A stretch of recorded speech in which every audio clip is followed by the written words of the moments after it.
Ladies and gentlemen, our referee has called a stop to this contest, declaring the winner by knockout and new MMA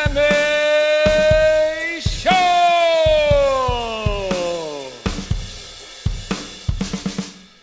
Greetings, ladies and gentlemen, and welcome to another exciting round of and new MMA show. I am your MC, Michael Hansen, and I do all kinds of loquacious things with microphones because I am an MMA cage announcer and ring announcer, and I am joined this week for the show, as I always am, by my two friends who bring MMA punditry to new heights.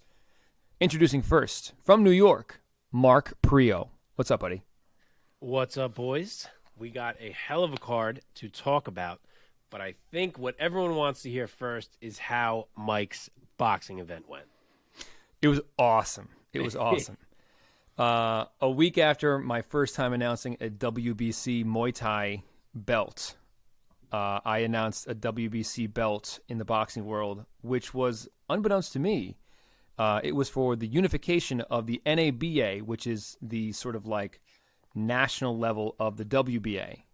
So a guy had the NABA Gold Cruiserweight Championship, and the other guy had the WBC North American Cruiserweight Championship, and it was to unify them. And the guy who had the WBC belt, he won, so he got both belts. He is the number 20 ranked cruiserweight in the world. And I was like, holy shit, that's fucking sick. Let's go. Dude, we're climbing up to the big time. Yeah, hell yeah, man. So very cool, very cool. Okay, introducing next from the Sunshine State of Florida, Omar, the Nicaraguan Nightmare Artola. What's up, What's going on? What's going on? I was talking to Mark a little earlier about how my days being able to go to the gym now are so few and far between because my wife takes the car and goes to work, so I only get to go Mondays and Saturdays. And so they added an extra class to the Monday schedule, and so now I go to 4 classes on Monday now, and I am fucked up. 4 classes? Why do you do this? 8 to 10 in the morning. Why? And then 5 to 7. Because, what are these classes in? Muay Thai. You take 4 they're Muay Thai all Muay classes Thai? in one day? Damn, I didn't realize they were all Muay Thai. God damn. Muay Thai. I can't even speak. Yeah. So, and I was telling Mark, I was like, I had to, at one point for conditioning over the course of 2 classes, I had to do just for conditioning. This is not even the stuff that you do throughout the class and the technique that you learn and stuff like that, which we were doing catch and kicks. So your boy's got a couple of sore side parts here. But that's really cool. Got 200 kicks, 200 sprint kicks. So it's like kicks that are just, on a repetitive beat, boom, boom, boom, boom, boom. That's cool, man. So 200 kicks, 200 teeps, 200 knees, and like 200 sit-ups. And that's like light, apparently. Like the fight team over there does a lot more on a regular basis. So I got a long way to go, man. Yeah, right? As soon as I start kicking down trees, I'll send you guys the video. Dude, I'm convinced at this point. Having ring announced for MMA, boxing now, and Muay Thai, I'm going to say this live on air. We're not live. I'm going to say this on the podcast. I think Muay Thai is my favorite. I really do. I love it. I think it's such a beautiful, beautiful sport. Favorite to watch or favorite what? Yeah, I guess favorite to watch and to take in as a fan, like as a spectator. You said over MMA as well? Maybe. Wow. Maybe. Like the pure Muay Thai. Muay Thai at such a high level, it's so beautiful. It's like a dance. It really is. Yeah. It's cool. With the music on, too. Yeah. The music is... And the outfits, it's an event. Oh, I bought my first pair of Muay Thai shorts. Oh, yeah. I love Muay Thai shorts. I am concerned that my bits are going to fall out of there. Like, hella concerned. Get a jockstrap or whatever it is. Get some. Yeah, I got compression shorts, but now I just feel like I look like a chode with compression shorts and Muay Thai shorts on. Nah, nobody cares. I guess as long as my bits aren't falling out, it should be fine. All right, enough about jockstraps and compression and shorts. Bits. Let's talk about MMA. That's why we're here. This is not the and new Muay Thai show. As Mark alluded to before, ladies and gentlemen, we do have a great episode that we're going to get into right now. We're going to start out with our first segment, as we always do on the Marquee. We're going to talk about fights from this past weekend, UFC 273, an outstanding pay-per-view as far as pay-per-views go. We're going to throw a bunch of the fights into our lightning round. We're going to find out who rose and fell in our very own ranking system, the Priaulx Rankings. We're going to find out what's new in the headlines with Inside the MMA Sphere with Omar. And then we're going to dive into a few of the fights from this coming weekend, both UFC and a Bellator event. And then we're going to end, as we always do now, with a little bit of trivia. So let's get into this, gentlemen. Before we do say another word about UFC 273, let us first thank our audience who are joining us right now. Whether you are on YouTube or any kind of podcast platform, thank you so much for joining us. Thank you for spending some part of your day listening to us talk MMA. If you're on YouTube and you haven't done it yet, do us a favor. Subscribe to the channel. If you like what you're seeing, you're never going to miss a video. Hit that bell icon, then you're guaranteed to see every single episode that we ever put out. And another thing that will really help us is if you share this video with somebody who you know, someone who you care about and love, who you know loves MMA and might not yet know about our show. It might make their week. Like I said, find us wherever you get your podcasts. And of course, join us on social media. We are at @&_MMA show in all the places. All right, let's get into this. UFC 273. This week, the name on the marquee has got to be Alexander the Great Volkanovski, who this past weekend in front of 14,000 strong at the ViStar Veterans Memorial Arena in Jacksonville, Florida, finished Chan Sung Jung in the main event, defending his featherweight title. 4th round TKO. Let's talk about it. Mark, let me throw it over to you first. What was your impression? What was your overall take of Volk getting it done with yet another title defense in impressive fashion? Well, I said Volk would pick him apart. I said he'd be burying leg kicks. I said 4th round TKO. But god damn, I did not expect it to look quite like that. Who is beating this man right now at featherweight? Who? Yeah. It's like he ascends to another level every single time that we see him. He was so fast out there, it made Zombie look like he was moving through mud. Oh, man. The leg kicks were there all night. He was slipping and ripping at will, mixing in takedowns whenever he wanted. Everything was just so clean, so sharp. Zombie has never been the best defensive fighter on earth, which is obviously part of the reason he got his name, because he has to eat a lot. But my God, everything that Volk threw was landing all night. And for an orthodox fighter, he was really landing that left with power all night long, even on his jabs. Yeah. He rocked Zombie like 7 different times in that fight, and mercifully, we get a great stoppage from Herb because we did not need to see any more of that fight. Rogan called it a seminar from Volk, and I can't think of a more perfect summary than that. Yeah. Omar, what was your take in the aftermath of this dominant title defense from Volkanovski? Yeah, I mean, it was probably as close to perfect as those kind of fights can get. It was a performance that didn't push or rush the finish, but I think probably from that first round, you almost knew it was just a matter of time. Mm-hmm. And the way that Volkanovski was able to be controlled in there and patient and measured for that entire time. Even, I mean, how many guys do we see on a constant basis that hurt somebody, get them rocked, and then jump on them? Always, right? Blow themselves out, or at least spend more energy than they probably really need to in that moment to get somebody out of there, and then they eventually don't, and then they got to go back to it. Volk was very purposeful, very measured, didn't have a problem continuing to beat his ass for a little bit.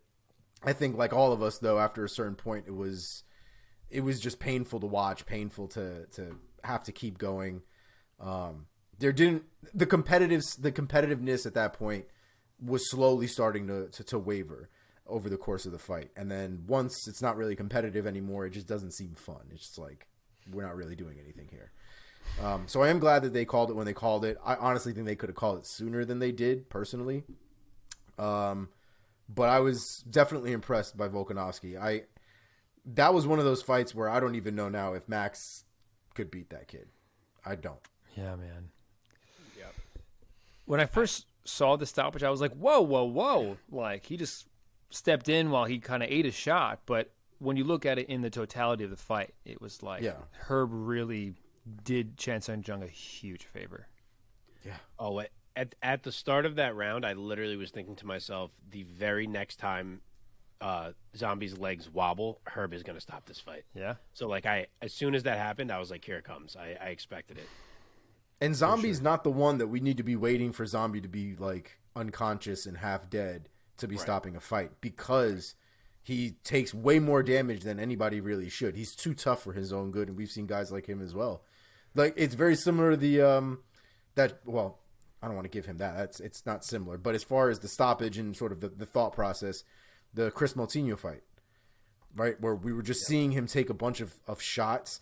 After a certain point, it wasn't competitive, right? After a very short point in that fight, but a point indeed, it wasn't competitive anymore. And why did we need like 3 extra rounds or 2 extra rounds of him getting destroyed? It just didn't make any sense. So again, I'm just glad that it did stop when it stopped, because we still had about a round and 3/4 of a round left that could have gotten even worse. So they were on different levels. And yes, I got to say, I've always respected Volk's game, given him his credit. I scored both max fights for Volk. I never thought he could hit the level that he's hit. Like, as much as I respected him, I didn't think this level was in there. I'm wildly impressed by how good this guy is getting. And he's better every fight. The next time we see him, he's probably going to be better than this. It's crazy to think about. Yeah, his training is scary as shit too. The way that man trains he's a beast. He's a beast for a reason. That was my main takeaway from watching the countdown and the embeddeds, was every time I saw a clip of him training, I was like, I don't know what the right word is. I was like almost uncomfortable. Like, I was like, oh my God, like how is he doing all these things and not even like stopping for a breath? Like, it was, it's like he's an animal. Yeah. It's scary. It's scary because even throughout the weigh-ins, I was like, man, Volkanovski is so dialed in. Yeah. And what was actually extra disconcerting, have we ever seen Korean Zombie that like loose and jovial? I don't know. I was wondering the same thing, because he was really loose. I agree. I was like, is this Zombie's version of like trying to play a mind game by like being super friendly and like happy, like right in Volk's face? Yeah. Like, he was always like borderline, almost like giggling and like smiling a lot. Yeah. Maybe he was just like, this is great. I made it to my second title shot. I'm playing with house money. I'm getting paid tonight. Maybe he was just really happy. And he could have just been very confident in his skills. He had been on a run for a bit. You know, his star power had never been brighter up until this point. I mean, he had a lot of things to be working off of when it came to his confidence. But the reality is Volkanovski is just, and this is saying something, because Zombie is not a bad fighter by any stretch of the imagination. Zombie, again, like I said last week, I would probably pick over a good majority of the people in that division. Volkanovski is on a different level. He might be the only one on that level right now. That's also a reality. There might not be anybody else at the top of that mountain. Let's also bear in mind that Zombie, I'm looking at his record right now, he hasn't been on that much of a run. I mean, in his past 7-8 fights, he's gone win-loss, win-loss, win-loss. Yeah. Well, he beat Dan Ige right after. No, I know. I'm saying one fight to go. So, yeah, let's talk about, we obviously know what's going to be next for Volk, or we have an idea. But first, let's talk about the harder question. Let's talk about Korean Zombie and where he might go next at featherweight. Mark, give me a name. Give me a name or 2 or 3, actually. I'm sorry, you said for Zombie, not for Volk? Let's go Zombie first, because I feel like that's a harder question. He looked really, really heartbroken, like as if he was realizing in that cage for the first time that he wasn't ever going to be champion. Yeah. Like that he realized, like, I'm good, but I'm not good enough, and this is not going to happen. And that's a tough pill to swallow. He teased possibly being done, and if he is, it's been a hell of a career. Yeah. So I don't know what he's going to decide there, but he is still only 35. Now, it's not young, but it's not must retire old either. So if he chooses to continue fighting, there's still fun fights for him. I would go with Bryce Mitchell. I think that's potentially a really fun fight. It would be another great name for Mitchell to try to add to his resume, and it would tell us a lot about Mitchell by seeing if he could walk through the fire that Zombie brings. So I think that's a perfect matchup. And on the Zombie side, obviously, it lets him turn back this hot new contender and keep himself at the top if he can do that. Okay.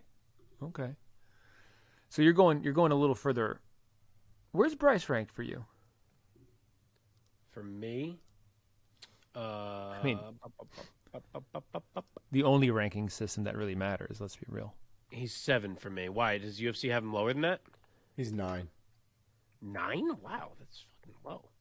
Yeah. And he's only 7 for me because I have Zabit, so really he's 6 for me. Yeah, Zabit's not even on here. Yeah, wow. He's 10 on ranking MMA. I don't mind if you have Allen in front of him. That's totally justifiable, but I don't know how you have Chikadze and Emmett in front of him. That doesn't make sense to me. But, yeah, that's where I'm going. Omar, you got a name? Ranking MMA is not updated, by the way, Mike, I don't think, is it? Oh, it's not? It wasn't when I looked today. My pick was going to be Giga Chikadze. Okay. I just think they're both coming off of these like bad losses that they're probably both going to need some time to heal from. Yeah. Chikadze, I think, has been healing for a little bit now. I think that fight was back in January, so he's already kind of been on the mend. But to be honest, as much damage as he took, he could probably use a few more months. So hopefully, sometime in the fall, perhaps we could see them go at it. Stylistically, that fight just excites me more than the Bryce Mitchell fight. I can't see a fight with Bryce Mitchell and Zombie going any other way other than Bryce Mitchell takes him down and just like rides him, beats him up, and all that other stuff. Yeah, sure. But there does seem to be more competitiveness in my head against Chikadze. More of a striking match, more of a way for Zombie to have a moment to potentially win a fight. I just think setting him up with Bryce Mitchell is probably not a great way to come back, I guess. I really like that matchup because they're still pretty close in the rankings, so it would keep It would keep Zombie sort of like up there in the featherweight ranks. They haven't fought each other, obviously. Another name I kind of like is I just had him here. Oh, I'm looking at the wrong weight class. Maybe Edson. Edson coming off of back-to-back losses to Giga and Bryce. You're giving me shit for booking him against Bryce, and you're going all the way down to Edson? Yeah, you're right. Well, I don't want to book him against guys who are on tears like Bryce. See, the reason I went with Bryce mainly is because we've been talking about it before on the show. We have Arnold Allen and Bryce, and they both are like so due to get a shot at a top guy. Right. And there hasn't been someone with like an open dance card other than maybe Cater. And now I feel like Zombie fits that bill. So that's the only reason I jumped on that opportunity. Okay, let's talk about Volk. He's the champ. Well, it's not really talking about Volk, but it's really talking about the upper tier of the division and who you think is going to get the next shot. Mark, I'll go first. Yeah, go for it. I still think it has to be Max. I know Cejudo is throwing his name in the mix. I know Volk is teasing a move up to 155, and both of those things are fun and interesting and big deals. But he should not be doing any of them until he ends this Max Holloway saga once and for all, and he hasn't done that yet. That is the check mark that he needs on his resume before moving on to like the outside-the-box fights. Yes, it's 2-0 Volk in that series. I did score both for him, but a lot of the public thinks it's 1-1. They have absolutely been really close, no matter how you look at it. And Max also looks unstoppable at the moment. And when you have two guys in the same division who both look unstoppable, who have history, you have to pair them up and let them settle it before you start to look elsewhere. I think it would be a disservice if we don't finish that. And if Volk does get by Max and obviously makes it 3-0, then that's the end of that one. And I think at that point he's free to do anything he wants, but I think he's got to fight Max. Omar, agree or disagree? For the sake of some banter, I will disagree. Oh. So here's the thing. When Volk said that he wanted to go up to 155, and I'm not holding my breath for Cejudo, to be honest. No. If he comes back, we'll talk about it then. But we're looking at possibly at least 6 months before we can even start to consider him coming back into the UFC. And then realistically, he's never fought at featherweight before. You know what I mean? He's been the 125, 135 pound champ. I'm not necessarily against him getting an immediate title shot at 145, but at the same time, we don't. I was going to ask that question. I don't hate it, right? It's not like the first time we've seen somebody get a title shot in a higher division when they've become the champ. I don't really hate it as much. Shot for Max is crazy, but at the same time, I don't know why, but when he said 155, all I thought was Chandler, and like. Oh, dude, if it's that, he was talking like it was going to be for the belt. So in my No, head, I was know. like, we can't jump Islam. That wouldn't be right. If he ever said, I'll fight Michael Chandler, sign me up. I think I said that was one of my dream fights on our year preview thing.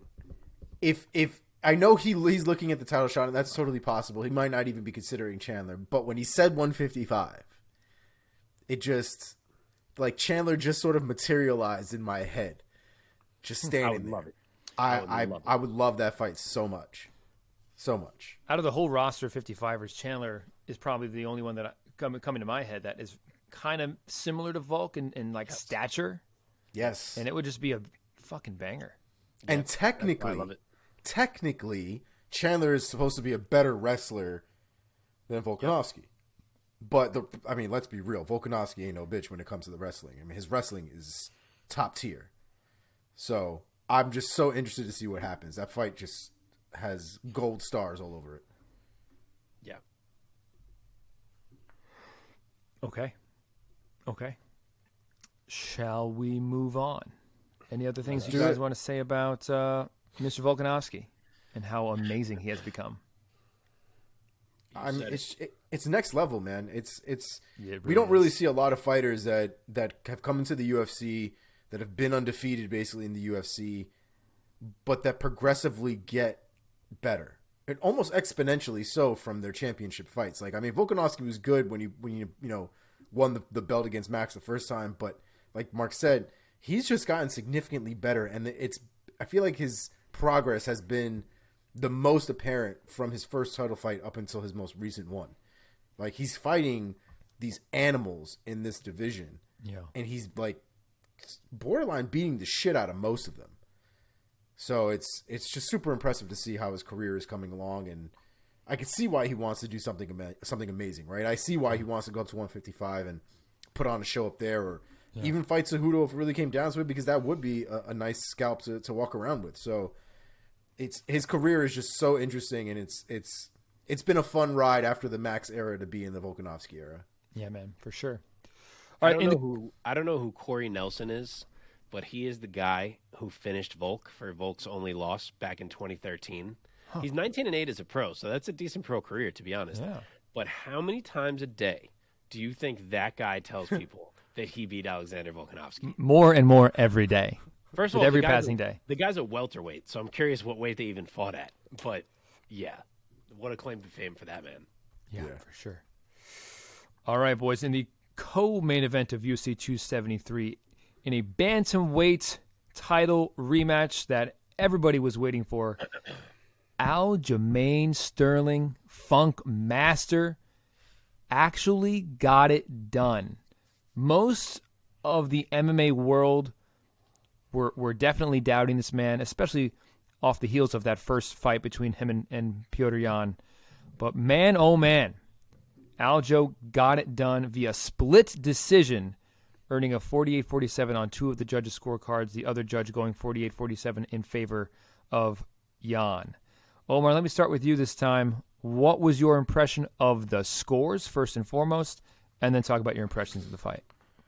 Well, I can tell you that after the first round, my immediate reaction was, well, that shit's going to suck.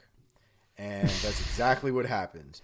Because I personally had Aljo winning the first round, but even at the end of the first round, I was like, I know people gave some of that to Petr Yan. Like, I know it. 100% I knew that that round was going to be split. Second and third, I thought were very, very straightforward. Some people even had the second round 10-8 for Aljo. And then, to me, 4 and 5 were pretty straightforward. The takedowns weren't working as well anymore. Petr Yan seemed to, kind of, somebody like slapped his ass and kind of got him up and running again. And, he was able to take 4 and 5. When we were watching the fight and we were texting that night, the one thing we did notice was Petr Yan seemed to have too much too much on the line, risking it when it came to the judges, right? He wasn't doing enough to really put Aljo away. He seemed content to want to win the round as opposed to try to win the fight in a fight that is super close. The fact that Petr Yan is that upset about losing that fight is crazy to me. The fact that Dana White thought that was a robbery is crazy to me. That fight wasn't a robbery. That fight was based, at the end of the day, was based off of one round. One very close, very tossed up round. And the reason I gave it to Aljo was because Aljo did more work. I thought he had way more strikes landed in that fight. The big problem with that round and why I thought it was going to be split was he was doing all his work from the outside, straddling the cage, while Petr Yan basically had octagon control for the majority of that round, but did nothing with it. I don't even know how many strikes he threw in that round, but it couldn't have been that many. Oh, I'll let you know. Yeah, so once you see Mark's breakdown, you'll know that it could not have been Petr Yan. You can't win a round chasing a guy and getting tagged up. I mean, that doesn't make any sense. It just doesn't make any sense. So the first round for me had to be for Aljo. Mark, take it away. I'll also put it out there now that having watched it, and I have not rewatched it yet. I know that both of you guys have. But looking back on my impression watching that fight and watching that first round, I thought Yan won that first round. But having rewatched it, you're like, absolutely not. So please enlighten me. First off, I feel like I may have a lot to say on this fight, so buckle up. I am so happy that Aljo walked out of that arena with the belt because he absolutely won that fight. I have seen a good 1 million people on Twitter crying robbery and saying he only won rounds 2 and 3 and blah, blah, blah, blah, blah. And I am here to educate these people. Forward pressure is not scored at all unless effective striking is dead even. It counts for nothing. 0-0. Aljamain Sterling won round 1. The UFC stats say that the strikes were 20-13 in favor of Aljo. And I don't even know where half of the Yan tally is even coming from because when I watch, which I've done like 4 times now, I get about 18-6 in favor of Aljo. So I don't know where these ghost strikes of Yan are coming from, but they're not shit that even landed. 18-6 by my count. And even if you try to tell me like, oh, but one of those shots from Yan was a big one. All right, make it 18-8, make it 18-10. It doesn't matter. He lost the round. It's not a debatable round, and Yan does not get points for walking forward. Moving right along. You certainly can't deny that Aljo won rounds 2 and 3. So already the scoring debate for this fight is over, and the right man is champion because it's 48-47 Aljo. But for the hell of it, I will take this even one step further and say that it was actually 48-46 Aljo because round 2 should have been a 10-8 round, which is how I scored it live and how I continue to score it after the rewatch. I'll tell you why. Any striking in that round, even prior to the Aljo takedown, was dead even.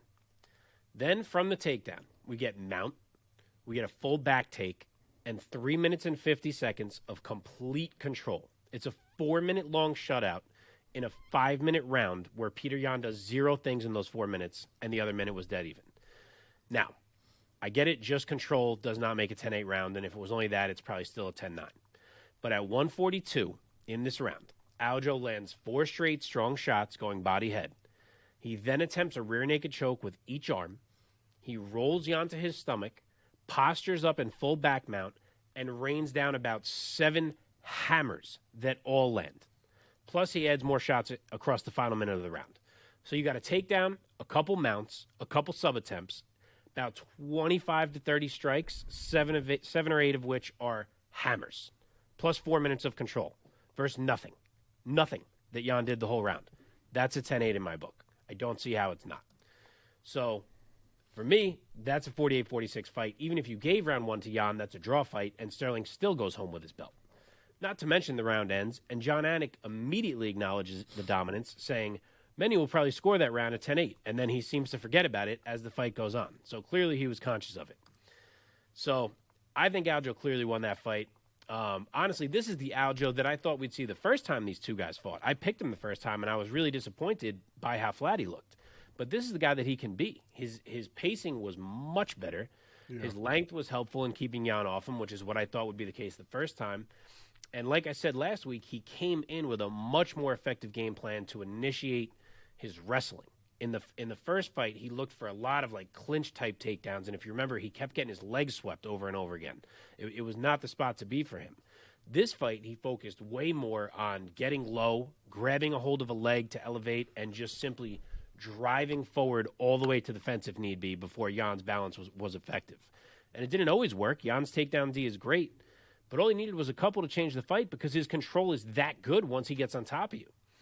So it was a much better game plan for him for sure. I got to shout out Ray Longo. I loved that moment at the end of round 2 where Aljo had his arms out to the crowd and he's yelling at Aljo like, look at him, because he knew he was breaking him. That was an awesome moment. Of course, to Jan's credit, like I said he would, he comes back and wins round 4 and 5. The guy wins every 4 and 5 there ever was. But it wasn't enough. His reign at the top is done for now, and I'm really happy for Aljo. He was written off in a way that no one with his talent level ever deserves to be written off. He probably felt like, I've put in all this work all my life. I beat all these top guys. I've clearly proven I'm elite, and I'm getting treated like a scrub. I don't understand how this is happening to me. And to be able to find it in himself, to go out there, shut all those people up, I can't imagine how good that must have felt for him. And I hope he enjoys the hell out of this victory lap. Yeah, man. He has racked up quite a few names on his record here, besides Jan, Corey Sanhagen, Pedro Munoz, Jimmy Rivera, Cody Stamen. The list goes on. Henan Morale. He beat Henan Morale. The performances, too, are, I mean, these are not just like wins that he just happened to win. Like, the performances have been very good. Some of them even dominant. You know, some of them close, but some of them very dominant. I mean, the kid he's very good. And people gave him a lot of shit for the whole, you milked it thing, this, that, and the other. I didn't care about any of that because at the end of the day, that shit was all Jan's fault. It didn't really matter what, how Sterling reacted to it. You may not like it. The one thing I kept seeing online was, how does he have the integrity of a champion? Motherfucker, what are you talking about? He's getting pay-per-view points and he's got a belt. He's about to fight the same guy over again. He's not running from the guy. Let them fight. Let them figure it out. What do you want from this kid? And at the same time, he goes in there. He does exactly what he should have done. The fight was still very close, very competitive. 4 and 5 showed exactly what could potentially happen once Aljo runs out of steam, which he started to do. He started to look a little bit slower. The takedowns weren't working for him.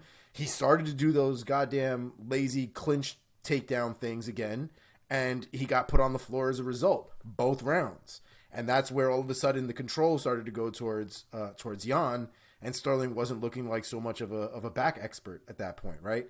Mm-hmm. Things can change very quickly in a fight, but the reality was Aljo did work, man. Aljo pushed through. He did a great amount of work from round 1 to 3.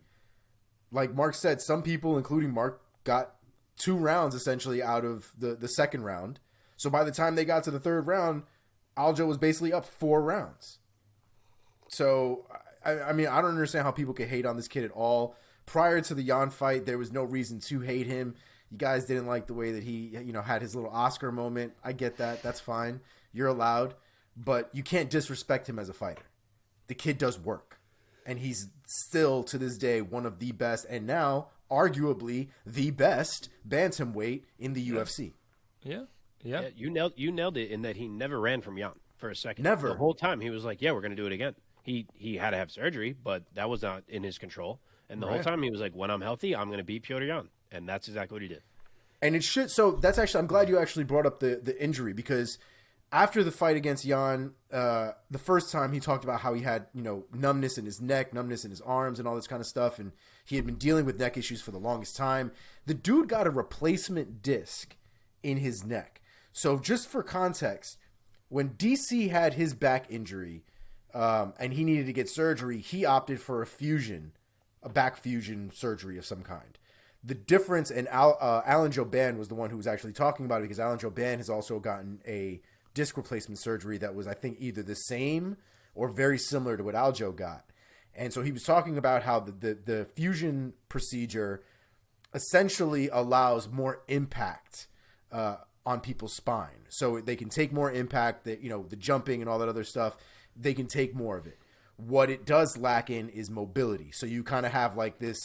If you've ever watched Batman Begins, like he can't like turn his neck, right? Like he's got to just kind of turn his whole shit around. He doesn't have the same mobility as you did when you had, the individual discs as opposed to getting discs fused together. Aljo opted for more mobility than he did stability, I guess, in that sense. So he was more the Dark Knight, where he was able to like turn his head, has the disc in there specifically, but it is technically more fragile and doesn't take as much pressure as the other procedure. So he still had things to worry about, and even through that, looked the best I think he ever looked from a physicality standpoint and a cardio standpoint. Yeah, man. Looked amazing. And Jan was pushing the pace. That whole first round, he was on his back foot, but still tagging him, still moving. It is fucking exhausting to fight on your back foot. Exhausting. He and made he did John it whip a dozen times in that first round. Yeah.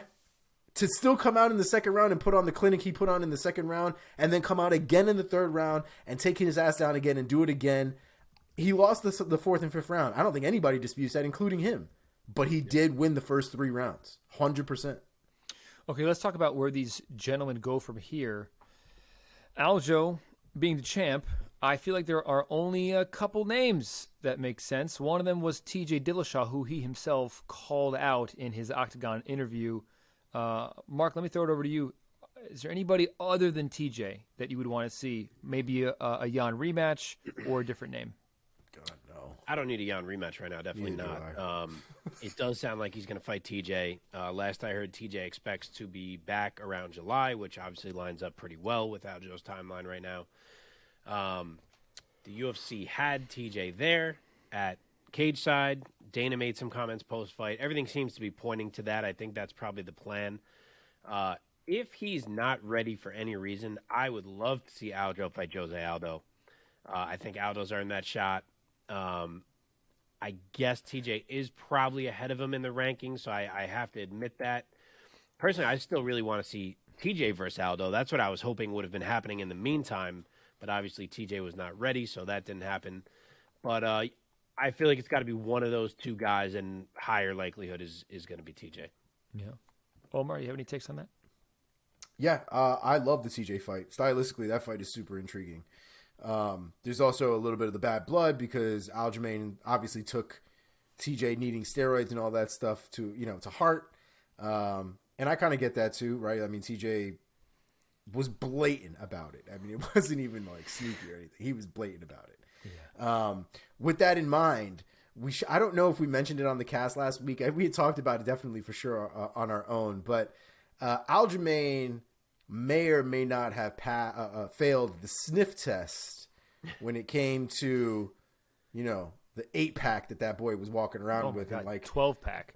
And the 12-pack on his sides too, bro. His side muscles are crazy. But we all had our tinfoil hats on, and we were like, he's taking some of that Vitor juice, some of that Ron juice. But it should be mentioned, ironically enough, that he just received, like the day before the fight, his Letterman's jacket indicating that he has 50 plus past drug tests with USADA. I think his official number, was 53 or 54, something like that. So I think that answered our question. So he didn't pass the smell test, but he did pass the test. So absolutely, it doesn't 100% answer the question, but I will assume that he is clean.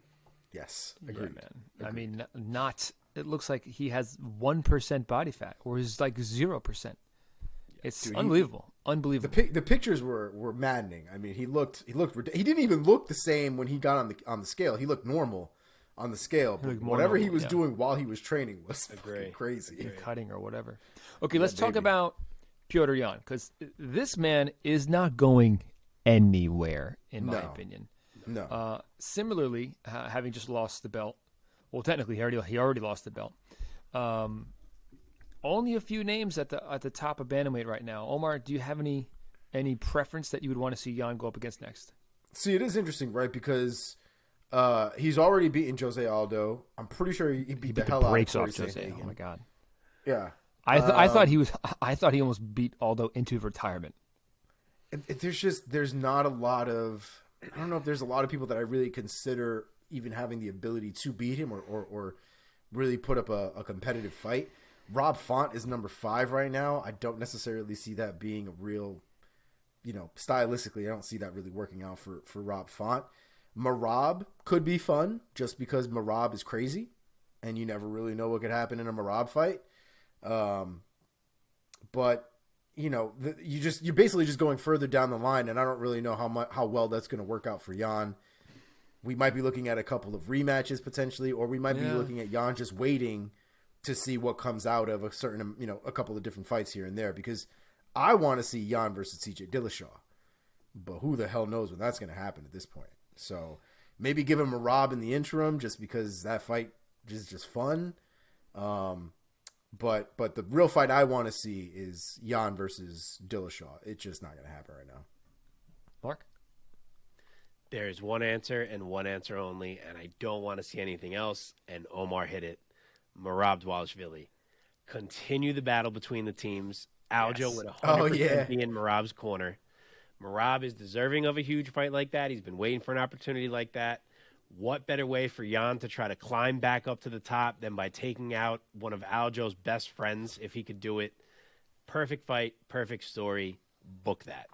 And we would get to see Ray Longo say, Piotr Jan, many more times. If we're lucky, we'll punch a hole in his fucking chest. Fucking look at him. Look at him. That's got to be one of the greatest lines in a championship fight from a corner. Yes. Ever. You mean the punch a hole in his chest? Yes. I want you to go out there and you punch a hole in his fucking chest. That's what I want. That's legendary. Yeah, legendary. It really is. Especially because he really knocks him out afterwards. And then he knocks him out. Not in the chest, though. It would have been better if it was a knockout by chest punch. That would have been great. Oh, man. Okay. I, like Omar, I think my number one fight in this entire division right now would be Jan versus TJ. I'd be down for that because it let my man Aldo get a title shot then. It's fine. I mean, Aldo Sterling would also be an amazing and intriguing matchup. Agreed. 100% agreed. But I think stylistically, Jan Dillashaw would just be like, oh my God, great. Christmas Day, man. Oh my God. Dude, so Aldo is legendary for his takedown defense. The man will give up a takedown by like round 5. Like we all know that. But to try to get this man down for the first 3 rounds of any fight is borderline impossible. And Sterling he's not outstriking Jose Aldo. It's not going to happen. You're not going to sell me on that. It's a problematic matchup for Aldo. It is a really problematic matchup. But could you imagine if Aldo... It's problematic for Aljo. Okay. If Aljo could actually do it, though, and take down and control Aldo on the ground, how fucking legendary would that be? Yeah. Yeah. I don't think anybody's ever done that before. It's a cool fucking fight, man. That's why I'm pissed that TJ, and it's right. TJ is ahead of Aldo right now. It's fair, but I wish he wasn't. Yeah. I just feel a little, I mean, I hear you also about Merab. It would be a very cool matchup with Jan. I feel a little weird going that far down the line for Jan, though. Far down the line? He's ranked like 5 or 6. Oh, I'm saying Merab is 6. 6? I mean, I feel weird going outside of like the top 5. But he's right honestly, so did I, though. I that was why I was saying. I don't get that. But the reality is the number to me doesn't matter so much as who the person is and what we have going on in the first 5. Like he's beaten everybody else. He can't fight. I know. TJ. He can't fight Aldo again. I mean, I hope not. That wouldn't make any sense. He could fight Rob Font. He's number 5. He could. Well, Font's fighting there already. Yeah. Oh. Okay. Well, there you go. So it's kind of an inevitable. It's kind of like an eventuality. It has to be that way, I guess. Yeah, I don't think that's a far fall at all. I guess not. It would be an amazing shot for Merab. Oh, huge shot for Merab. Okay, let's go on. Totally capitalize on. By the way, that's a very winnable fight for Merab. It's an interesting fight too. Yeah, it is for sure. Let us move on. Anything that you guys really want to say about Petr Yan or Aljo? Okay, cool. In the Coco main event of the evening, man, oh man, possibly the best fight on this whole card in terms of a competitive standpoint. I've heard a lot of people say possible early fight of the year candidate. Khamzat Chimaev defeats Gilbert Dorino Burns by unanimous decision An amazing, amazing welterweight bout. One of the best that we've ever seen, probably, in a crazy back-and-forth fight. Gilbert Burns did what we all wanted to happen. Yes. Is not necessarily beat Chimaev, but he showed that Chimaev was human. And he took the fight. He took the fight right to Chimaev. He didn't back down for 1 second in this fight. Boy, oh boy. Mark, let me throw it over to you first this time. What was your impressions of Chimaev still getting the decision win over Burns? Yeah, first off, you said it. I can't think of what other insane fights we've seen in 2022 off the top of my head, but, God, that certainly felt like the fight of the year so far. I mean, these boys went out there and went to war. Yeah.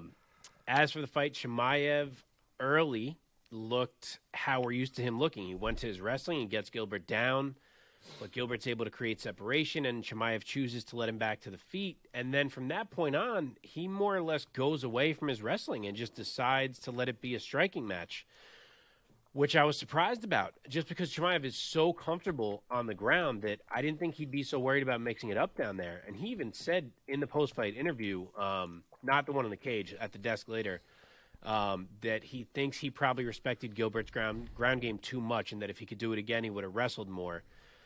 But, man, how scared are dudes of Gilbert Burns' jiu-jitsu? I've heard people say, like, yeah, I know he has great credentials, but he doesn't really sub anyone. He doesn't sub anyone because no one even considers playing on the mat with him. Like, Usman, Chimaev, both of them were like, absolutely not. You get back up here. Yep. Like, no one even tries. But back to the fight. They scrap it out all round one. Chimaev drops Gilbert late with a nasty jab, seals that round.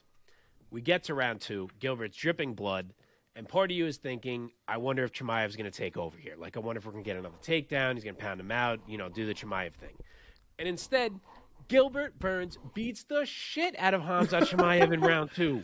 He works him in round two. Like, yes, it was competitive in their exchanging, but Gilbert is landing a ton of big shots. He drops him at the end of the round to put an exclamation point on it, establishes that he is just a fucking dog. Yeah. And then Rogan at the end of that round has maybe the hilarious quote of the night where he goes, that round could easily go to Gilbert Burns. And Paul Felder is like, yeah, Joe, I think it did. So, Gilbert had that round in the bag before he even dropped Chimaev. He was whooping him. Yeah. That was a hell of a friggin' round. And then my favorite moment of the whole fight, at the start of round three, I shit you not, go back and watch it if you didn't notice this. Both guys, when the ref says fight, already have a foot on the monster logo in the center of the cage. They just both walked out, didn't even consider backing up, and the ref looks at them and he's like, this is fucking awesome, go ahead. And as soon as his hand goes down, they're an inch away from each other. It was incredible. And then, again, we get another insane round.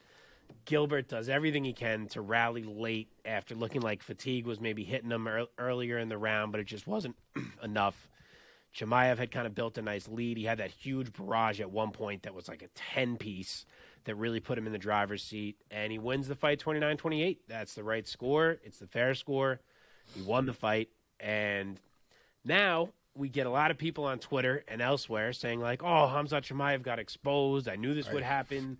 You guys said he was going to be the champ. Ha, ha, ha. And I'm over here like, he just beat Gilbert Burns. What are you even saying? Like, he just beat the guy who was number 2 in the world. Yeah, I thought it was a great showing for Chimaev. He shows that he has a hell of a chin. That his crazy aggression is not just in the early minutes, that it goes all 15, that he's willing to scrap, that he has the cardio, that he has power, and most importantly of all that he has heart. We knew his skills were there. Now we know the heart is there. The guy is tough as nails. So he comes out of this looking great to me. Like, yes, he's human. All right, we weren't sure if he was human. He is human. But he is a damn good human. So saying that he got exposed is an all-time bad take, considering he's now hit a point where it's like Usman, Colby, maybe Leon, who are ranked ahead of him, and that's all that's left. And the guy's still 27 years old and undefeated. So I think he's looking pretty good. He's done what he had to do. He's now in the upper echelon of welterweight. Yes. After like, a combined 4 fights, like 18 minutes of fighting in the UFC. 5, I get with Burns, right? It's 5. Yeah. Well, one of them was at middleweight though, so 4 welterweight fights. That's true. That's true. But yeah. Okay, Omar, what was your reaction to this amazing welterweight battle? So I have a couple of points that I think are important to make. The first one is everyone who has been giving Chimaev shit is absolutely dumb. Dana White doesn't say a lot of genuinely smart things that are not promotion like oriented, right? Like he's always trying to sell like a monkey a banana sometimes. But at the end of the day, there are some things here and there that he says that are just on point. And one of them was, if you didn't walk away from this fight knowing that Chimaev is the real deal, you, one, don't fucking know fighting, and two, just wasted 15 minutes of your life watching that fight. Me and Omar are on the same page today. Oh, yeah. It's 100%. I mean, Chimaev really, the main thing that I took away, and Mark laid out, you know, a few different things to take away from that fight from the Chimaev side. The thing that mattered to me the most was the adversity part. He was never going to run through the welterweight division, right? It was fun to think about, but the reality is, if you thought he was going to do that, it's because you didn't think he was human. It's because you didn't think he was human, and that's just not the case. To be fair, we all thought that at one point, right? Even Gilbert Burns, up until probably the beginning of that fight, was probably looking over at the other side like, I don't know if that guy is actually human or not. But once he got his hands on him and the boy started to bleed, he started to back up from his punches, he's starting to feel his shots, it starts to become more and more apparent that the man is just a man, and he is very beatable, and he is very, very good, but very beatable. I was very beatable. By the He top guys, he actually is unbeatable. well, he's by unbeaten. the top guys. Yes, I hear you. I'm getting Yeah, my yeah. time. I wouldn't say very beatable, yeah. Well, I think it's especially somebody like Usman looking at that fight, right? Like Gilbert Burns is very technical, I think, on the ground. I think he's less technical on his feet. He's very strong. The man throws tons of hooks. But you see that he gets tagged and he gets dropped from jabs, mostly because of the way that he enters, and he doesn't necessarily defend the proper way. I'm not going to shit on the way that Gilbert fights, because Gilbert is a fantastic fighter, but amazing. But my point is that when you watch somebody who at this point has become even more technical on the feet, like Kamaru Usman, also with the credentials and the actual ability of his wrestling game, like Usman, when you see Chimaev lift up Li Jingliang like a baby and choke him out, you think to yourself, oh shit, this man's wrestling is like next level and all this stuff. And you see the videos of him training and like never getting tired and all this other stuff. But Gilbert Burns brought us all back down to reality and made us realize, listen, the man gets tired. You got to get him tired. The man gets hurt. You have to get him hurt. You've got to put in the work in those fights. And that's why he belongs in the top 5, because he's not going to go away easy for anybody, whether they're in the top 5 or not.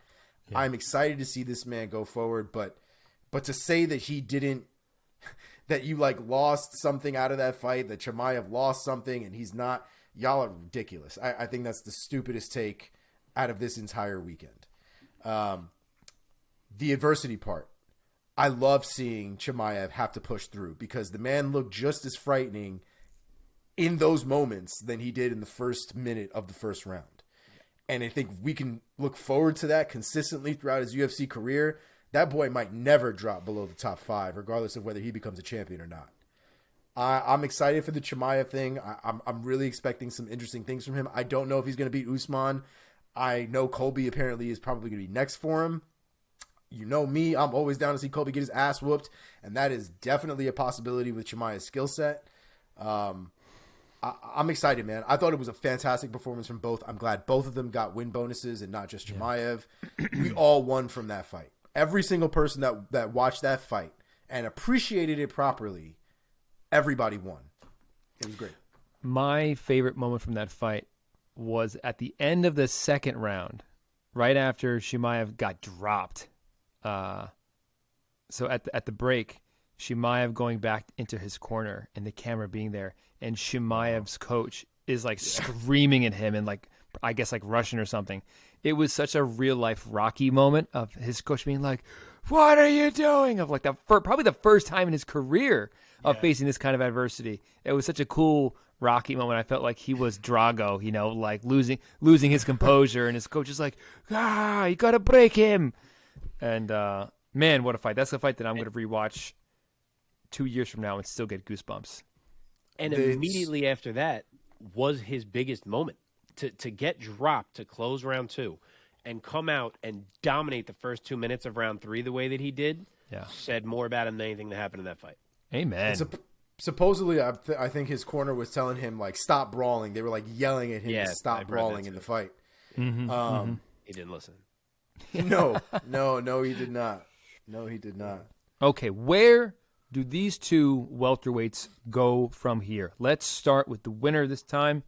Let's start with Khamzat Chimaev. He has catapulted himself into the top 5, top 3 of this division. Do we say title shot? Do we say Colby? What do we think? Mark, go first. So obviously there is a ton of Colby buzz. It kind of already seems like that's where we are heading. I wish we would wait until after this Saturday night because assuming we're getting Usman and Edwards, which we've been assuming for a while here now, it's going to get announced eventually.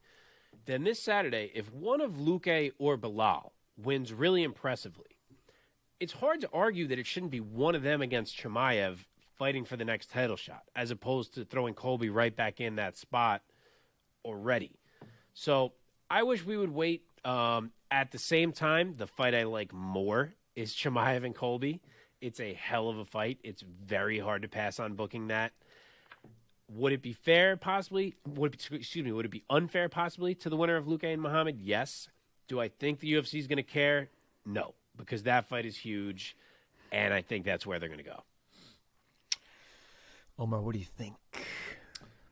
I want to see him against Colby. I think him against Colby is just such an interesting matchup. Skill for skill without Covington's bullshit. Covington's game is very interesting against Khamzat because he has to rely on his takedowns. He's not going to be able to outstrike him the way that he tends to strike. But if he's able to mix it up, go for the strikes, change levels, take him down, at least fake the takedown and then come back up. If he's able to mix it up the way that he does and work his cardio, it's very possible he comes out of there the winner. But Khamzat comes forward constantly and does not go backwards. His wrestling is not a joke either. There's also this, the suspicion that the Dagestani wrestling is just a lot more technical than the American wrestling and therefore just a bit more effective. And if that is the case, Colby might have a very, very hard time that night, either taking him down or not getting taken down himself. If it were me in Khamzat's position, if I believed in my wrestling as I would assume he does, because Colby's not going to throw up submissions like Gilbert Burns. I don't think you have the same things to worry about. Yeah. If you can take Colby down consistently, take Colby down consistently. Take Colby out of every moment of his game that he would need to win that fight. Yep. And you're smooth sailing. Because I don't think we've ever seen Colby on his back at all. I don't even know if he's got a takedown against him, to be honest. Yeah. I mean, I think that would be a tough matchup for Colby because I mean, this is going to be Khamzat against almost every single welterweight. Is that he's really a middleweight who somehow miraculously makes welterweight. So Colby's going to be facing a guy who is going to have significant size and reach advantages over him, and skill for skill. Also, it's just like everything Colby does, Khamzat is going to be like, I'm right there with you in terms of striking. I would say Colby's probably a more technical striker, but Khamzat's going to be a real handful for Colby, man. Whoa. If they make that fight, it's got to be 5. That needs to be a main event. I do not want to see 3 rounds of that fight. That has to be 5. I disagree that Colby is a more technical striker than Khamzat. I think Khamzat is a more technical striker. I think Colby is probably a more effective striker, again, because of how his whole game as a whole works. His ability to mix it up, I think, is very, very necessary in order for his striking to really be as effective as it can be. The Usman fights, I think, are the ones that work to disprove that as a fact, because they didn't take each other down like at all, and they were kind of standing up. But Colby ended up getting worked in the first fight, and the second fight was a bit more competitive, but at the same time he still lost. And I still argue that he lost because he's not able to enforce his entire game. His striking goes hand in hand with his wrestling. You cannot separate them and have the best Colby in a fight. It's just not going to happen. So, stylistically, I think it's a terrible matchup for Colby, personally. Yeah, I don't like it for Colby either. I think Chimaev is maybe more than a 2-1 favorite, betting odds wise in that fight. The other point I wanted to make actually was the next time we see Chimaev fight, that shit better not be 3 rounds. I just said that. Oh, well, okay. I thought you meant that really in terms of for Colby's sake. No, just for our sake, for the man. At the end of that 3rd round against Gilbert Burns, I wanted 2 more rounds. Yep. Oh, I 100% wanted 2 more rounds with Colby, because Colby's the way you make that fight more interesting is to make it 5, because you give Colby the chance to tire him more. Yep, that's what I thought. That fight's got to be 5. And it's going to have to be a main event. At this point, both of their star powers are big enough that you could sell that at the very minimum on a fight night, if not co-headlining a pay-per-view or some nonsense. Yeah, of course. The marketing will be interesting. You have the asshole against the guy who's best friends with a Chechnyan warlord.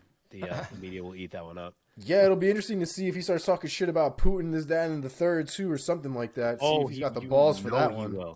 He will call out those connections immediately. Chimaev has connections to Putin? No, to Kadyrov. Oh, really? Dude, yeah, like super tight connections. Yeah, Jesus. You haven't. There's been a lot of articles on it and stuff. Yeah. Damn. Yeah. What else is interesting is that Chimaev, with this stardom and with this big win over the number 2 guy in the world, he is leapfrogging pretty much the entire top 10 of welterweight. So there are other matchups within the top 10 that I think might be even more difficult matchups for him than, say, a Burns or a Covington or even an Usman. I mean, I think Neil Magny, in terms of attributes, could, I guess, stand his ground against Chimaev more, because Neil Magny is the only other guy who stands eye to eye with him. Huh? More than Usman? Maybe not more than Usman, but I'm saying he's skipping Magny. He's skipping Chiesa. He's skipping Sean Brady, who's also undefeated. He's skipping Leon. Yeah. He's skipping Luque. Yeah. He's skipping all these guys. He's skipping a lot of guys. That's what happens when you freaking get a fight with the number 2 guy and you win it. I mean, to be honest, I wish some of this stuff would happen more, because we see guys sometimes beat guys that are above them that don't fucking move at all in the rankings. And there's still guys that are above them that have no business at this point being above them. Like, you beat the number 2 guy, you should be the number 2 guy. That, to me, just makes logical sense. I actually like how the UFC did it in moving Leon up and keeping Leon above him. I think Leon should still be above Chimaev right now. So Chimaev is 3. Especially because Leon at this point is fighting for the title more than likely. Like, he should. Yes, I'm okay with small little things like that, but like, for example, he shouldn't be like number 6 all of a sudden, and then Gilbert Burns is like number 4. You know what I mean? Which happens all too often in the UFC. I know. Yeah. All right, Burns. Omar, put on your matchmaker hat. What would you do with Gilbert Burns from here? I don't want Gilbert Burns to necessarily go down too far. Right now in the UFC's rankings, and we'll find out on the Priaulx rankings shortly where he's at. But right now they have Gilbert Burns at number 4, so he dropped 2 spots down. Yeah, he's 4 on mine too. I'll tell you now, because he didn't even barely moved. Okay, so there's a couple of good fights I feel like that are at right around his area, especially if you're getting the Luque Belal Muhammad fight soon. So if you're able to get that fight done, the winner of that fight against Gilbert Burns would probably be a banger, because either one of those guys would be very interesting. Belal Muhammad, he's not going to fight Luque. You got to remember that. Are they boys? They're like best friends. They corner each other, everything. Are they best friends like he was best friends with Usman?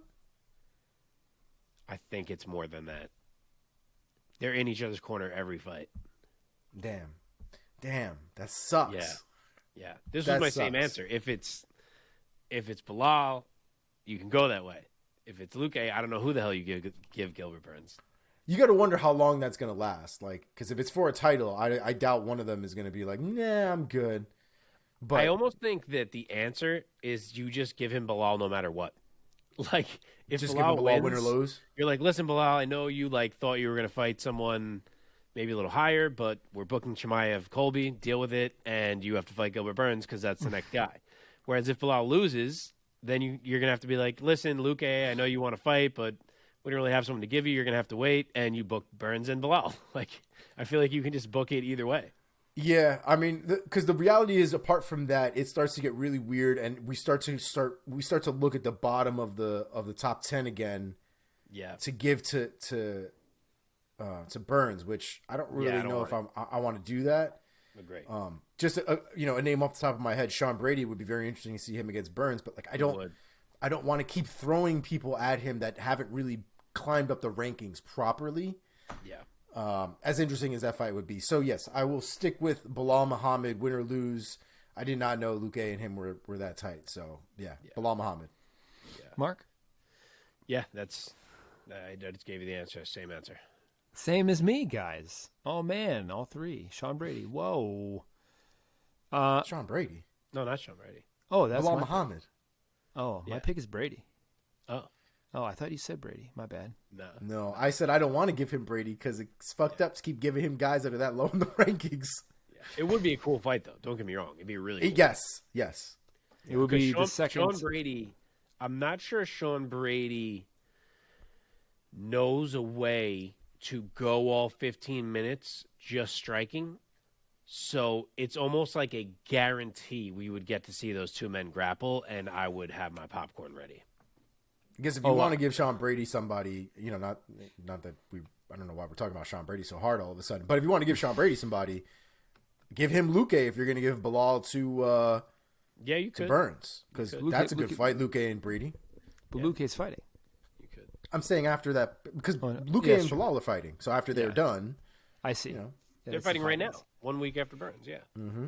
I like that matchup for Burns because, like we alluded to earlier, nobody wants to grapple with Gilbert Burns. But Sean Brady is like one of the other guys in the division who all he wants to do is grapple. Yeah. So it would Belal would have to try too, I would think, if they ever made that fight. Especially now that he's this like monster wrestler all of a sudden. Like, how are you just going to not wrestle? But yeah, I didn't mean to cut you off. Sorry. Keep going. No, it's all good.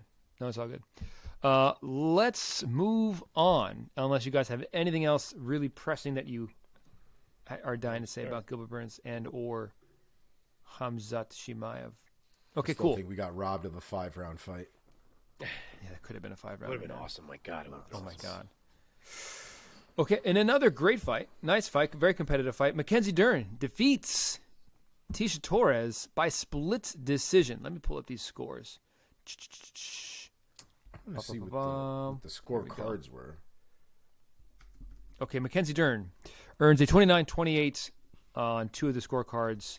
Tecia Torres getting a 29-28 from one of the judges. So, very close fight, competitive fight. Another one that did not go how I thought it would go.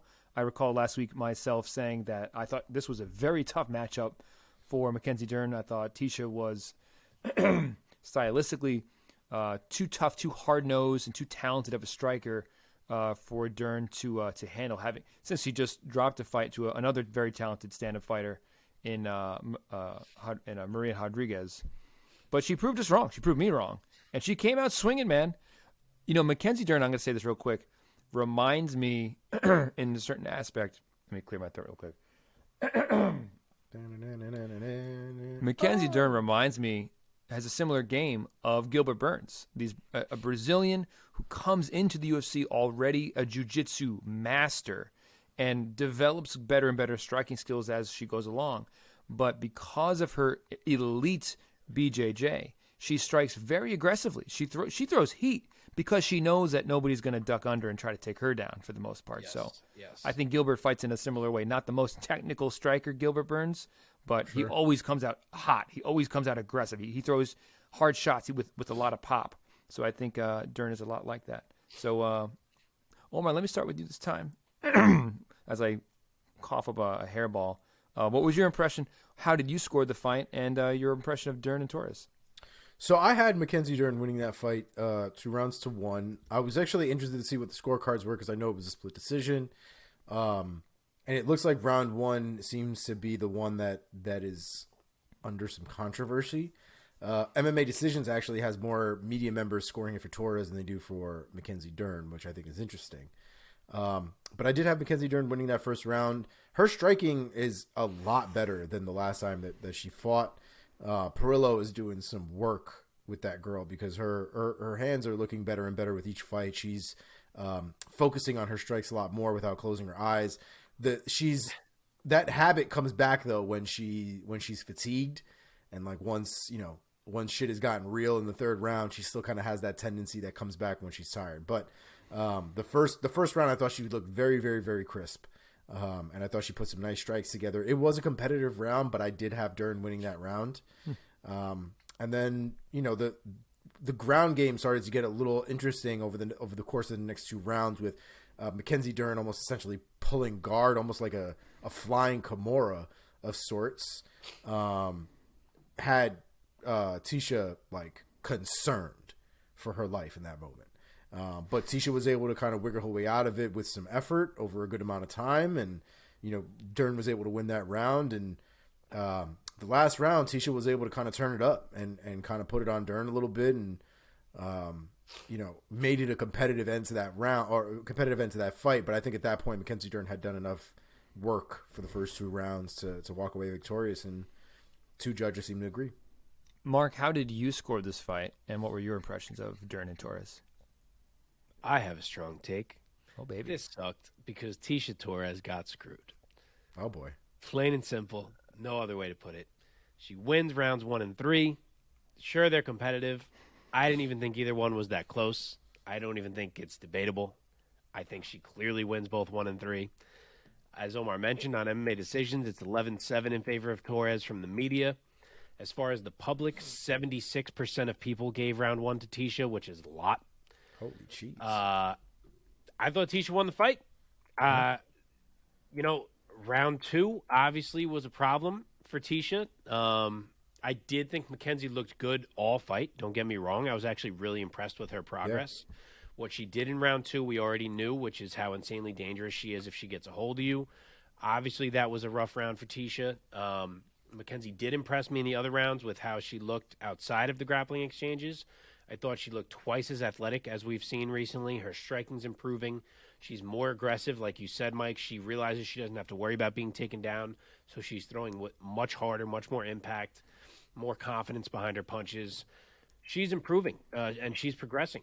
And honestly, maybe there's still a great fighter in there that Jason Priaulx is going to be able to pull to the surface. It would not shock me at all. I just don't think she won this fight. I don't think she has an argument for either round 1 or 3. She was outstruck in both of them. Tecia did a great job to stay moving, to lure Mackenzie in, to pick her apart, just like we thought that she could. And obviously, as I said, round 2 there was some trouble, but I thought the other 2 went how we thought they'd go, and I thought the judges got it wrong. I do wish that Tecia had utilized her sidekicks a lot more than she ended up utilizing them.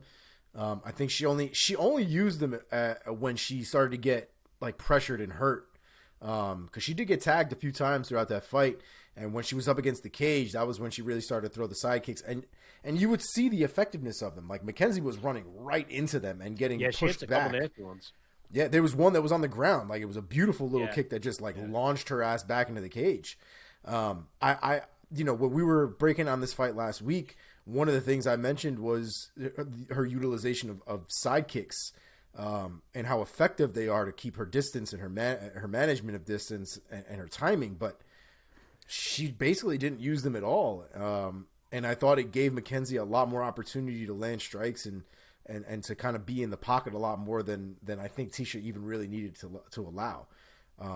Mackenzie has a bit of a reach advantage, at least visibly. It looked like she had a bit of a reach advantage. So I thought Tecia would utilize it a little bit more to her advantage, but not so much. Moving right along here, what do you guys think would next be the appropriate match for either of these ladies? Mark, put on that matchmaker hat. Give me a matchup for Mackenzie Dern. For Mackenzie, I think it's probably the one that she threw out there, which is Yan Xiaonan. She also just lost a close fight to Marina Rodriguez. I feel like it's kind of the obvious fight to make with their current standings in the rankings. For Tecia, it's a little harder because she's fought so many of these girls already. I know Amanda Hebos is kind of in this weird spot where she has accepted a fight with Caitlin Chukagian as a late replacement, up at 125 pounds. And if she wins that fight, maybe she's going to be in too high of a standing to be fighting a Tecia, but maybe win or lose, especially lose. If she loses to Chukagian, I think her and Tecia would be a great matchup. Omar, what do you think? What about what might be next for Dern?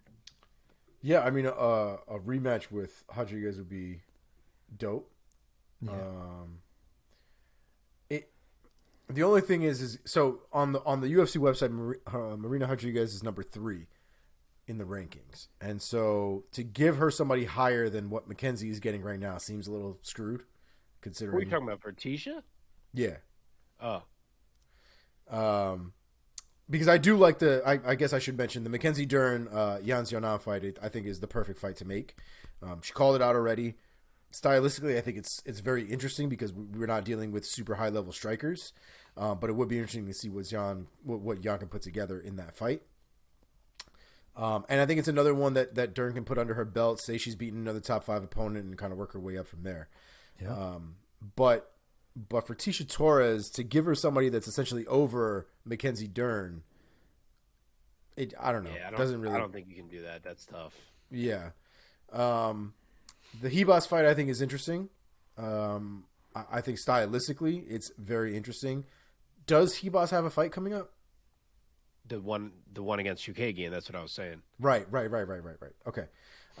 Yeah, so if it's not Hebos, then I think the other one that would be interesting would be Michelle Watterson. I feel like they fought however long ago at this point, but it's, I mean, what is it, 2017?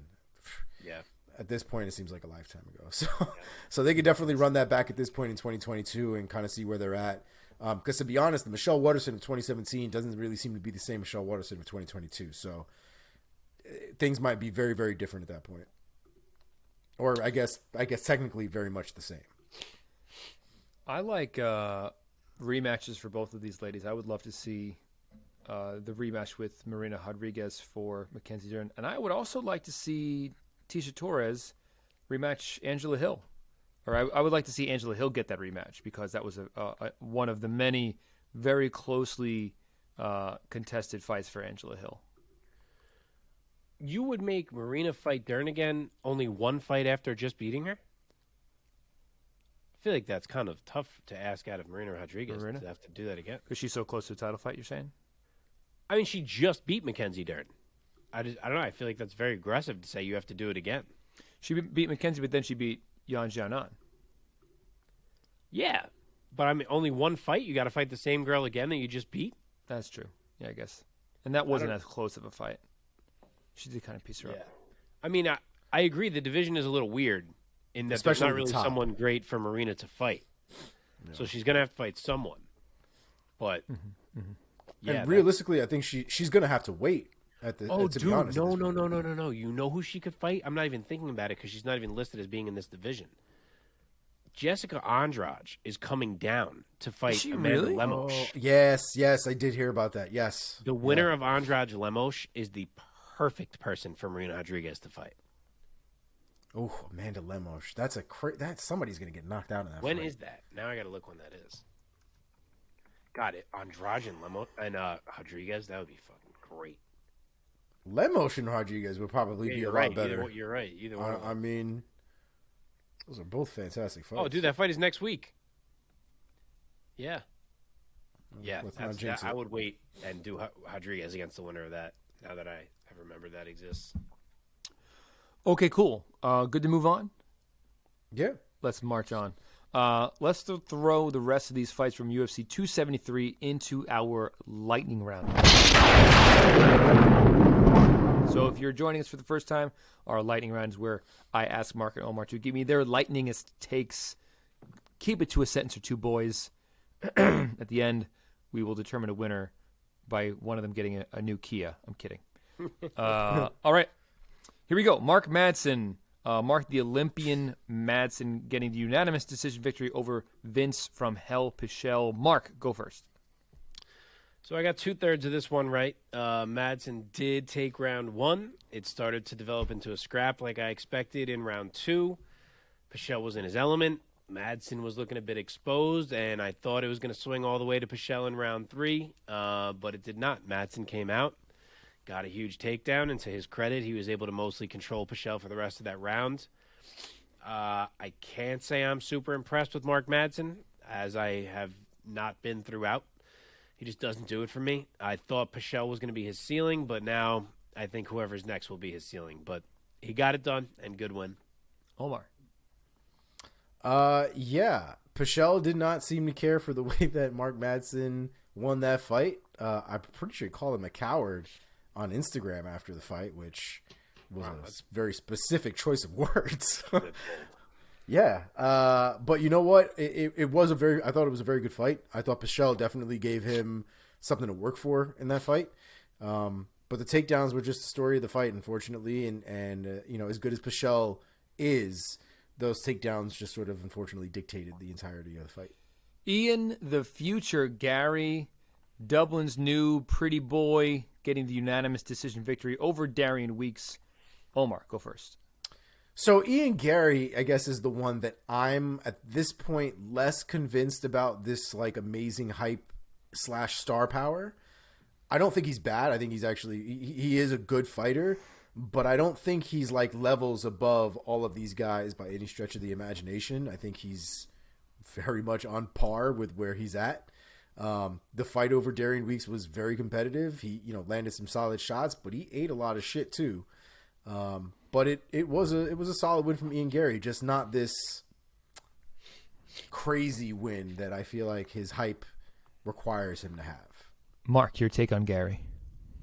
I had a little bit of a more pro-Gary take. I feel like I was seeing a lot of takes similar to Chimaev, that he got exposed. And I get it that there's hype on Gary and you'd like to see him get a finish, but he won every round of the fight. It was 30-27, and he fought a guy who spent almost the entire fight in a defensive shell. His number one goal, Weeks, in that fight was to not get hit, more than it was even to try to win, I thought. So it wasn't that surprising to me that Gary couldn't find the kill shot. I still think his skills are obvious. He's young. He's developing. I have no problem with the win. Could it have been bigger and better? Yeah, obviously it could have been bigger and better. But I'm okay with that win, and we'll see what happens the next time Gary's out there before I start to have concerns. Okay. Anthony Hernandez, UD. Wait, did I go with Omar? Yeah, you're good. Okay, my bad. Anthony Hernandez, unanimous decision victory over Josh Fremd. Omar, go first. So this one was interesting. I did not expect Anthony Hernandez to be as dominant as he was. Same. I'm honest that there's nothing else for me to really say. Anthony Hernandez was dominant. Shut my ass up. Mark, Hernandez gets it done over Fremd. What's your take? That was the best Anthony Hernandez we've ever seen, and it's not even close. The pace that he kept was hard to even imagine as being humanly possible. And props to Josh Fremd. He had plenty of opportunities to quit in that fight, and he absolutely refused to. He would not go away. But that was all about Anthony Hernandez. It was actually scary to watch a guy fight at that pace continually, and I can't wait to see who he gets matched with next. Raquel Pennington, the wily vet, gets another win on her record, earning a UD over Aspen Ladd, getting a 29-28 on all three scorecards. Mark, go first.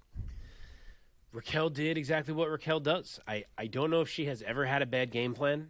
Obviously, she's lost to people for sure, but those people are like the elite of this division. And if you're not elite, you're not beating her. She's one of the most continuously underrated fighters on the whole roster, in my opinion. And Ladd is one of the most infuriating. Another weird game plan. Never even tried to wrestle until the third round. And then looks genuinely surprised when the scorecard is being read. I don't know how. I don't know. I don't get what she thinks is going on. She obviously lost the first two rounds. But she's got to fix whatever's going on, and her team's got to fix whatever's going on. Omar? Yeah, I'd have to agree. I'm starting to think it's the team that's the problem. I don't know what's going on over there, but they definitely got to figure that out. We do need to give credit to Raquel Pennington, though, because she definitely pushed through in that fight. She had a busted left hand, apparently, early in that fight that she just kept throwing anyway, which makes me cringe now at the thought of her throwing every left hook in that fight. But the girl's a beast, man. There's not much you can say against Raquel Pennington. You might not like the way she fights. She's not necessarily the most elegant fighter in the world, but the girl is effective, and she is a tough son of a bitch. And I love watching her fight. Wouldn't it be daughter of a bitch? Yeah. Okay. Yes, thank you. In the welterweight division, Mike Malott makes a splash in his UFC debut, getting a TKO victory over McKee Gall at 3 minutes and 41 seconds of round number 1. Omar, go first. Let's go, Mike Malott. Let's go. Yeah. What a great performance. Like I've said before, I'm not super sold on McKee Gall. And that performance from Malott was very fun for a couple different reasons. You found that Malott has his adversity ready to go. He knows how to deal with it. But at the same time, man, he was piecing him up. And that short little left hook just detached him completely. So much so, dude didn't even know he was knocked out. Got back up and thought he was fine. He knocked himself back into consciousness, falling on the floor. Great stoppage, great finish.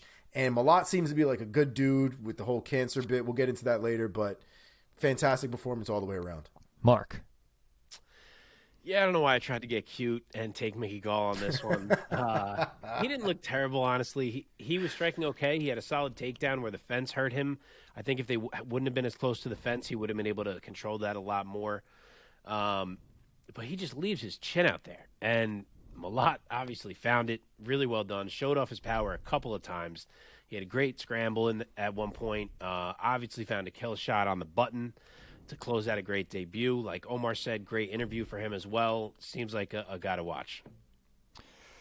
Okay, moving up into the early prelims for the night that were on UFC Fight Pass. In the heavyweight division, the ageless wonder, Alexei Olenek, in the 371st fight of his career, defeated Jared Vanderaa by submission via scarf hold, because that's all Olenek knows how to do when he wins a fight, is only by submission.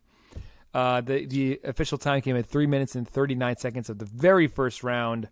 Omar, go first. Olenek he's just a wonder, isn't he? Like, the man is just a fucking treasure and should be protected at all costs. See, the man has been fighting since like 1945. Like, he's seen it all. I don't necessarily always think he's going to win, but god damn it, when he does, you just can't be happier for the man. So true. His technique when it comes to those arm chokes is second to none. He might be the most prolific arm choker in the world. I love seeing Olenek. All right, listen, take it, man. I love seeing Olenek in the back with Vanderaa, showing him how to do a Ezekiel choke. Yes. Like, almost sort of like saying, like, so tell me how you did this to me. Right. And I loved it, man. I mean, the scarf hold was so tight that when he let go, Vanderaa started dry heaving on the floor. It doesn't get better than that, man. Olenek is a treasure. I fucking love him. He's a national treasure, and he's not even American. Facts. Facts. Also, what is his nickname? Oh, the boa constrictor, of course. Yeah, perfect. Which is probably the most apt description for Olenek. Okay, Mark, give us your lightning take. Yeah, I mean, you guys nailed it. He's a wonder. He's a treasure. All of the things. The second that hit the mat, it entered his world. You could argue whether Jared had a chance to get away that he passed on, but Olenek was kind of always holding on to something, so maybe Jared was afraid to do like too big of a movement and thought he had to kind of stay calm to stay safe. But one way or another, Olenek works his way on top, gets the scarf hold, which is like another sub along with the Ezekiel that he's just nasty with, and gets himself his 60th win in style. Woo! I would love to know what the stats are for people who pull guard and are able to actually get a submission. Because that shit in MMA rarely happens. Yes. Magic. I love that. It's fucking magic when that happens. Man. Yeah, I will be sad when he retires, but it's like, just retire, man. Like, at this point. He's like 45. He's like one bad punch from something really bad happening, and I don't want to see that personally, but it's hard to deny him when he's like choking people out left and right. I know, man. Yeah, he's one of these guys where when he loses, it's like, all right, Alexei Oleinik, like, all right, enough. And then when he wins, you're like, Alexei, yes, I knew you could do it. Like, because he's such a he's like one of those guys. He's just this smiling, this permanent smile on his face. He's just this like Russian burly like grandpa at this point. yes. I loved his He's answer so to nice. Rogan when he said, how long you plan to fight? He goes, not much longer, 5-10 years. Oh, no. Okay. Moving on. At a catch weight of 118.5 pounds, Petr Rodriguez defeated Kay Hansen by unanimous decision, earning a 29-28 on all three scorecards. Mark, take this one first. Might be time to say that Kay Hansen is not that good. She just strikes me as one of these girls whose well-roundedness kind of let her clean up against lesser competition, regional competition, but can't overcome actual high-level athletes. When she meets resistance, she doesn't really have any avenues to overcome it. It wasn't a great fight. I wouldn't say it was a great performance for Petr Rodriguez, but she did enough to get the job done. She out-wrestled Hansen in the end, which I guess says something, and good debut win. Omar, what's your take? I have a bit of a different take on Kay Hansen. It's probably not any better when it comes to the opinion itself, but Rodriguez looked like she wanted it more. When we got to the third round, the fight was definitely 1-1. Kay Hansen, I think it won the first round, Yes. and then Rodriguez they put some fire under Rodriguez's ass, and she came out in the second round and did her job in the second round 100%.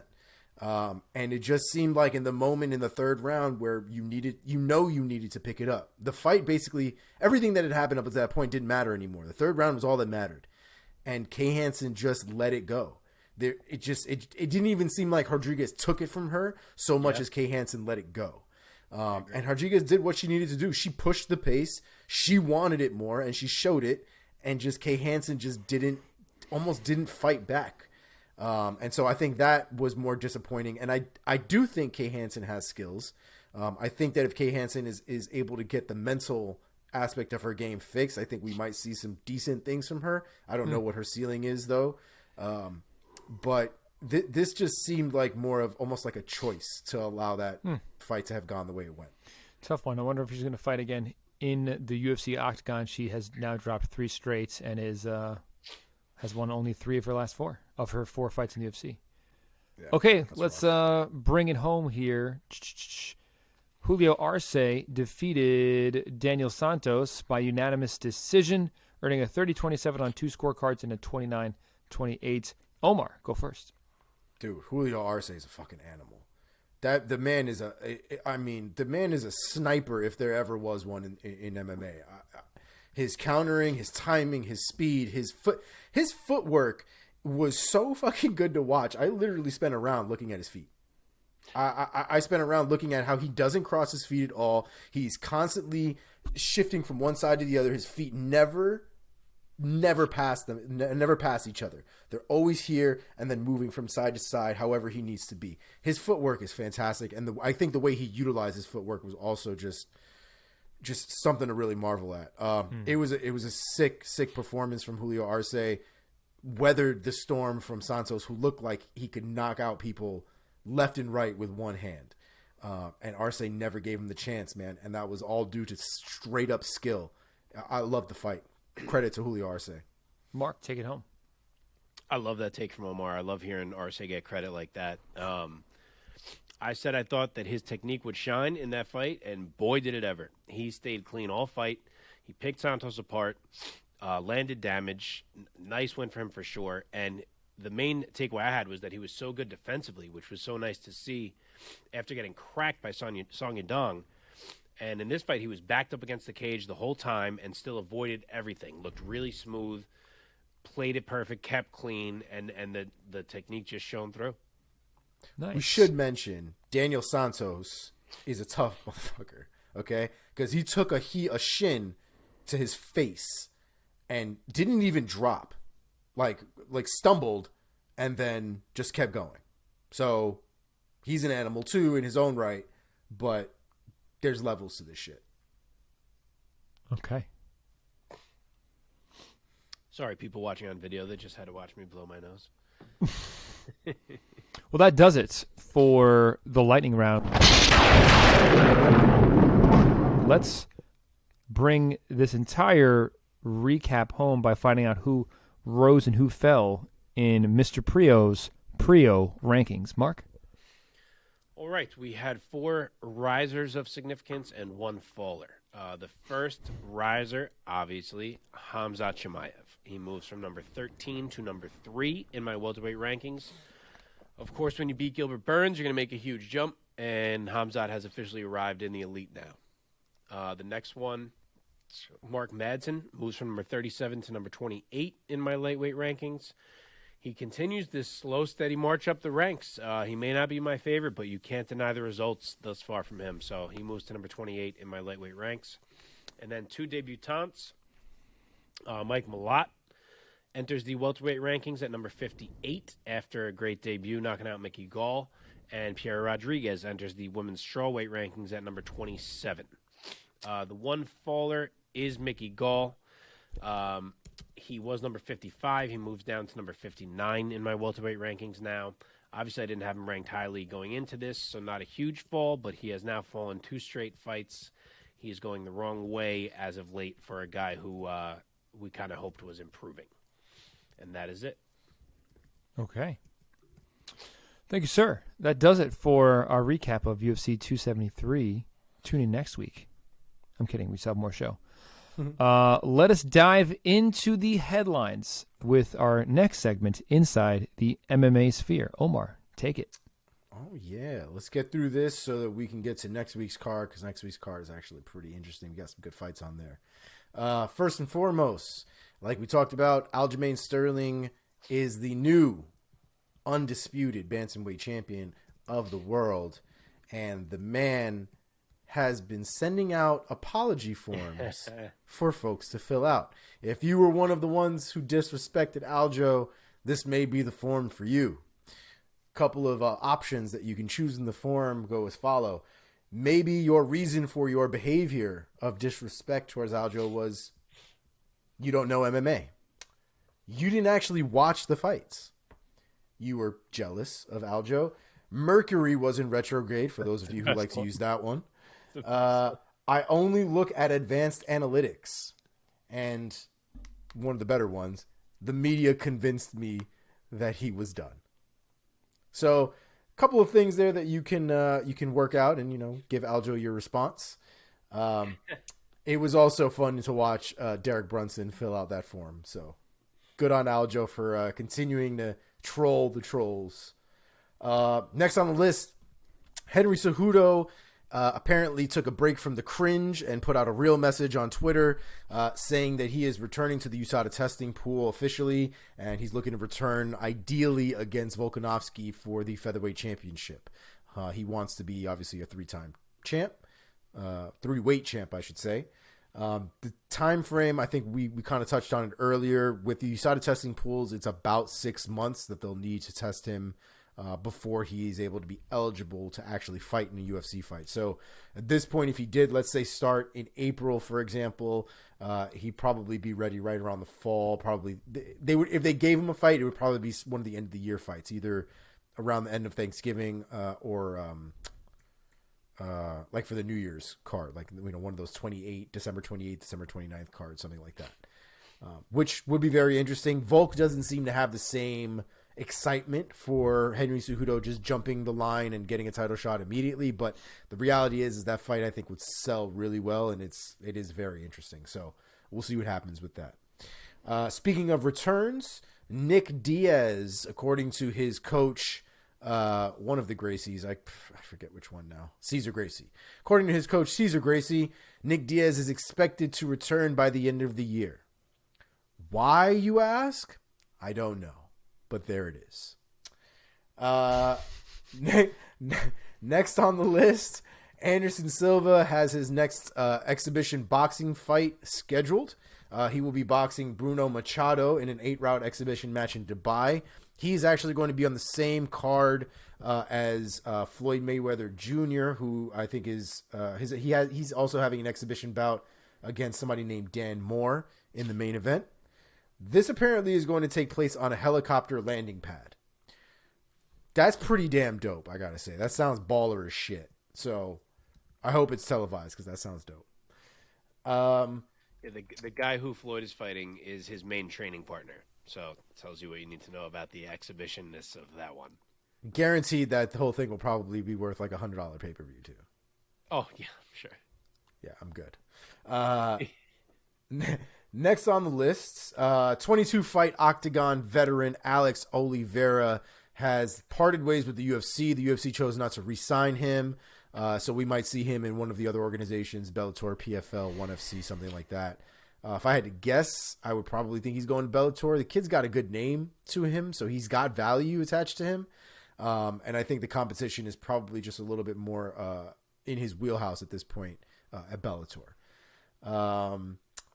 Next on the list, Cub Swanson and Doo Ho Choi's 2016 Fight of the Year winner has been inducted or will be inducted into the UFC Hall of Fame's Fight Wing this International Fight Week in July. That is news because that is still one of the greatest fights I think I've ever seen. If you haven't watched Doo Ho Choi versus Cub Swanson, you definitely should because you missed out. Oh, my God. That fight.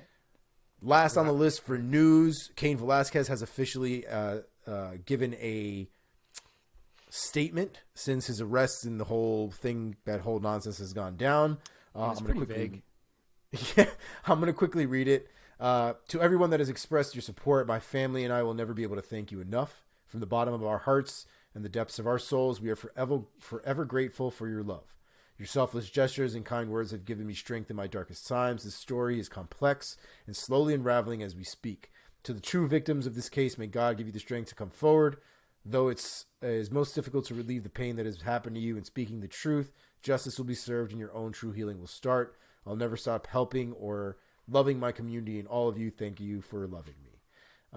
So he does seem like he's in good spirits. I hope a lot more comes out in this case so that there's a better contextual understanding as to exactly what caused all of this, because it's still very, very speculative as to the who behind the abuse and all this other stuff. So hopefully things work out for Cain Velasquez. I hope he doesn't get like thrown, in prison forever, essentially. But again, when we hear more about it, we will definitely be here to let you guys know. A couple of fight announcements, and then we can get on the way. Justin Tafa is out against his fight against Jake Collier. Andrei Arlovski has stepped in for this fight on April 30th. Aaron Blanchfield versus JJ Aldrich has been added to UFC Fight Night on June 4th. Kyle Dawkins versus Roman Dolitz has been added to UFC Fight Night on June 18th. I don't know why I feel like I've called that fight like 4 times. Maybe it's because Roman Dolitz keeps getting passed around, but there it is. Chris Curtis versus Rodolfo Vieira has been added to UFC June 25th event. And Dustin Jacoby versus Da-Un Jung has been added to UFC's July 16th event. For those of you who don't know, Da-Un Jung is a monster. I think I've seen him fight twice in the UFC maybe, and each time I'm like, dude, who is this kid? He's such power behind him. His striking is pretty decent. I want to see a real breakout performance from him to really get a good gauge on him, but very interesting prospect so far. And that's all I got for you guys this week. Nice. Thank you, sir. Yeah, I hope that the judge for Cain is just like, you're good, man. Let's go home. Like I said, man, something should happen. Like I said before, like they should throw all the hand slaps at him, right? The driver's license. You can't have a driver's license. You can't drive for a minute, right? Yeah, you can't shoot a gun out of a car. Well, you can't have a gun, right? Like you can't have a gun right now. You can't have everything you utilized in your criminal escapade. You can no longer use for a certain period of time. Anger management and the like. But throwing him in jail like he's some sort of menace to society, I don't really think is the way to go. I don't even care if it's full on house arrest. Just let him be with his family. Yeah, no, I agree. I 100% agree. Jail, I don't think is the right option in this in this specific scenario. But there we go. Okay, let's move on. Let's look ahead to this coming weekend. We have 2 events, both UFC Fight Night Luque versus Muhammad 2 and Bellator 277 McKee versus Pitbull 2. Let us start with the UFC, gentlemen. Before we talk about this main event, which is what we are definitely going to talk about, are there any other fights that you guys want to highlight from this fight night? I'll give you a couple. It's not the most thrilling card I've ever seen. One that's relevant is Lena Landsberg returning after a couple years off, fighting Pani Khamzat. I think they're like 11-12 or 12-13 in the bantamweight division rankings-wise. They're kind of fighting for the title of Queen of Sweden. Landsberg is 40 now. She's been out a long time. Pani's obviously a lot younger. She's been active. So I would probably side with her, but either way, that should be an interesting fight to watch. And then the other I'll highlight, Omar might talk on this one too because he likes him, is Miguel Baeza fighting Andre Fialho. Baeza's got to find a way to win this fight if he plans to be a factor in the welterweight division. He's been a little up and down of late, and Fialho is good. So this, he made a good account of himself against Michel Pereira in that debut. So this could really be a close fight, and Baeza's going to have to find a way to win it if he wants to be a factor going forward. Okay. Yeah, there's also a couple of other individual fighters that I'm going to be watching very closely just because I want to see how their climb continues. Jordan Leavitt is one of the guys that I tend to really like. Very dexterous when it comes to his leg use and his kicks. His overall game is very, very odd in a good way. Chris Barnett is also one I'm looking at as well. Kind of hard not to look at the heavyweight that doesn't really look like he's in shape, but throws a spinning heel kick like he is in shape. The best.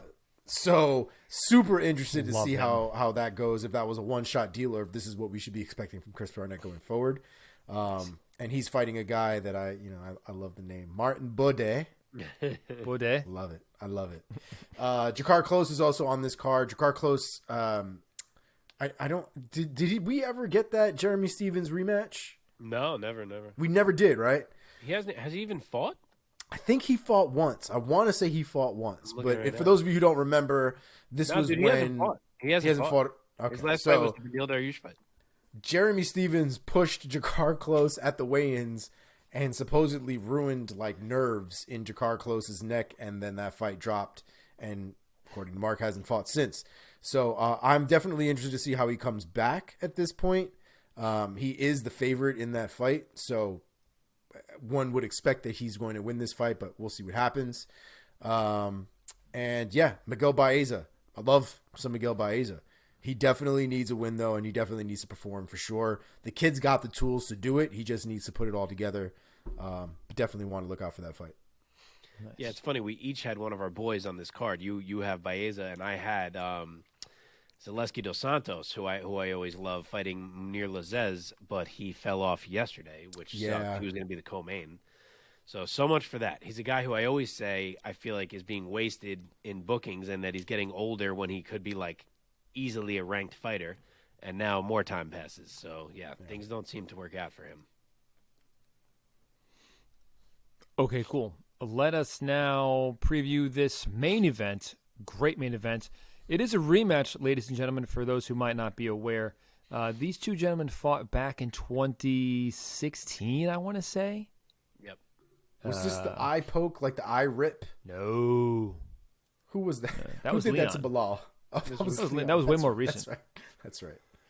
That was much more recent. But yeah, they fought in November of 2016, and Luque knocked out Belal Muhammad in the first round at 1 minute 19 seconds of the very first round. Many years later, Belal is a very different fighter, obviously. So is Luque, but Belal is probably night and day a different fighter than he was 5 years ago, almost 6 years ago. Oh, my God. Okay, so these two guys, Vicente Luque, still only 30 years old. Wow, that fight, he was like 24 when he knocked out Belal back then. Wow. He is the American-Brazilian. His record overall is 21-7. He's on a 4-fight win streak heading into this weekend. Most recently, endorsing Michael Chiesa. Belal Muhammad is 33-year-old, Chicagoan, of course. He's on a tear himself. He has not lost since early 2019 against Jeff Neal. He has won 6 fights, including a no contest against Leon Edwards. So he has not tasted defeat in quite some time. Mark, let me send it over to you first. What do you make of this fantastic welterweight matchup between Belal Muhammad and Vicente Luque. So I'll give the odds first. Vicente Luque is the favorite here. He's minus 180. Belal comes back at plus 150 as the dog. As you said, rematch from 2016 where Luque basically just dropped and finished Muhammad before the fight could even really get started. But this Belal, compared to that one, is a totally different human, and frankly, so is Luque. So this is kind of one of those rematches where we can almost basically throw out the first fight. I don't really feel it's too relevant. Since that fight, Luque has gone 10-2. Belal has gone 10-1 with 1 no contest. So both guys are on incredible runs. They both look like they're at their absolute peaks right now coming into this fight. And we get to put them in a cage and see who's the better man, which is what makes this sport so great. What's interesting is that in the whole Vicente Luque run, he hasn't really fought anyone who's going to look to take him down the way that Belal will, except for maybe Chiesa in his most recent fight, but it ended so quickly we didn't really get to see how he would react to the repeated takedowns and so on. So we don't really have a great comparison for how Luque's game will stand up against the takedown threat that Belal is going to bring. But then at the same time, Belal hasn't really fought anyone capable of exploiting his, let's say, non-elite striking the way that Luque can, except for Wonderboy in his most recent fight, which he managed to have almost entirely on the ground, so we didn't really get to see it. I mean, you could say Leon Edwards, but that fight ended so quick with the eye poke, we didn't really get to learn a lot either. So despite the fact that they've had such extensive records in the octagon between them, I don't think they really have a great opponent comp to gauge how this fight is going to look against the other. I think the key for Belal is going to be his pace. I think he needs to keep activity in Luque's face all fight. And I think that will only help to open up takedowns, but he definitely has to try to lead the dance. And I think the key for Luque is going to be his counter-striking to make Belal pay for that pressure, try to shake him off, and also to use his jits to threaten or get up when this thing inevitably hits the mat, because it certainly will at points. I would have definitely been picking Luque here prior to Belal's last performance. But after watching him dominate Wonderboy the way he did, I'm really torn. Obviously, Luque is the much more dynamic finisher. Belal doesn't really finish fights much. Luque can finish you in a myriad of ways. I'm kind of always prone to lean toward the finisher. I do like that it's 5 rounds, so Luque gets to start on the feet 5 times. But my mind keeps getting hung up on the fact that this is taking place in the small octagon, which is going to make it really hard for Luque to keep Belal off him. And if he can't keep him off, this fight becomes, difficult for him. It's how many times can he use his jits to threaten or to get up from the bottom, create these scrambles. And I'm sure he can in moments, but I just don't know if he can do it enough if Belal's going to be on him all fight long. And it's crazy that this is coming down to the cage size for me. But I really think that's where I'm at. If this was in the big cage, I think I'd be prepared to pick Luque. But in the small cage, I'm going to go with Belal. Belal UD for me. Okay. Omar, what's your take and what's your pick ultimately of this fantastic welterweight bout between Luque and Muhammad? So Belal's last 2 performances are the ones that have me really stuck. And I say that for a couple of different reasons. Demian Maia fight was interesting in the sense that Demian Maia wasn't ever able to really take him down. He wasn't able to control him. He wasn't able to get a submission the way Demian Maia generally can do. Belal was able to use his takedown defense to basically make him miss, I think, like 20 takedowns in that fight. Mm-hmm. And he pieced him up for it, too. This wasn't just a matter of not getting taken down and, like, moving around the cage. Like, he pieced up Demian Maia throughout that fight and essentially utilized his striking to get that fight done. The fight against Stephen Thompson was the opposite. And I think Mark touched on this as well, where he basically just took Stephen Thompson down and controlled him for the majority of that fight. There was striking involved, but the majority of that fight was done on the mat. There were 2 very different performances, and unlike the way that I've talked about Colby, where he needs to have both in play in order for him to be successful, I think Belal's last 2 performances have proved that he is effective in both areas singly if he had to be, right? If he had to just rely on his wrestling, he can do that. If he has to rely on his striking, it looks like he can do that. Vicente Luque, though, is, like Mark said, a finisher. So do I believe that Belal Muhammad is going to be taken down by Vicente Luque and submitted? Not necessarily. I do think that there is a lot of worry if Belal Muhammad takes him down, because that's going to be a whole different fight on the ground. That's not going to be Belal Muhammad staying in guard and throwing a few punches. That's going to be Belal Muhammad in guard, trying not to get submitted, trying to pass to get to a better position where he can't get submitted, right? Someplace like the mount. Even if you go into side control, you're going to get darsed, right? There's not a lot of places for Belal to be relaxed or non-attentive on the ground against Luque. It is a very difficult fight to say because I think Luque is more dangerous overall, but I also think Belal Muhammad is more technical and more well-rounded overall. If I had to put it in terms of a fight that we just saw, probably very similar to like the Julio Arce Daniel Santos fight, where Santos is very powerful, very destructive, can end you from just about anywhere, but Julio Arce was able to essentially be relatively perfect in that fight and fight the fight that he needed to put on in order for him to win against somebody like that. I think Belal can do it. I think there's something about this Belal that's been coming out recently that just seems to have the switch on in the right spot. But I do think I think he's going to be a very tough battle. I think he's going to eat some shit in that fight. And I think there are going to be some dangerous positions overall. So while I do think it's going to be competitive, I think Belal comes out with a decision win. So you guys are both taking Belal? I got to be honest, the more I'm sitting here thinking about this while Omar's talking, 25 minutes to survive in a cage with Vicente Luque is such a long fucking time. The guy is so good at finding a finish.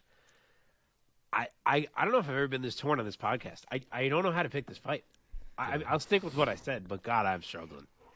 Yeah, I'll be...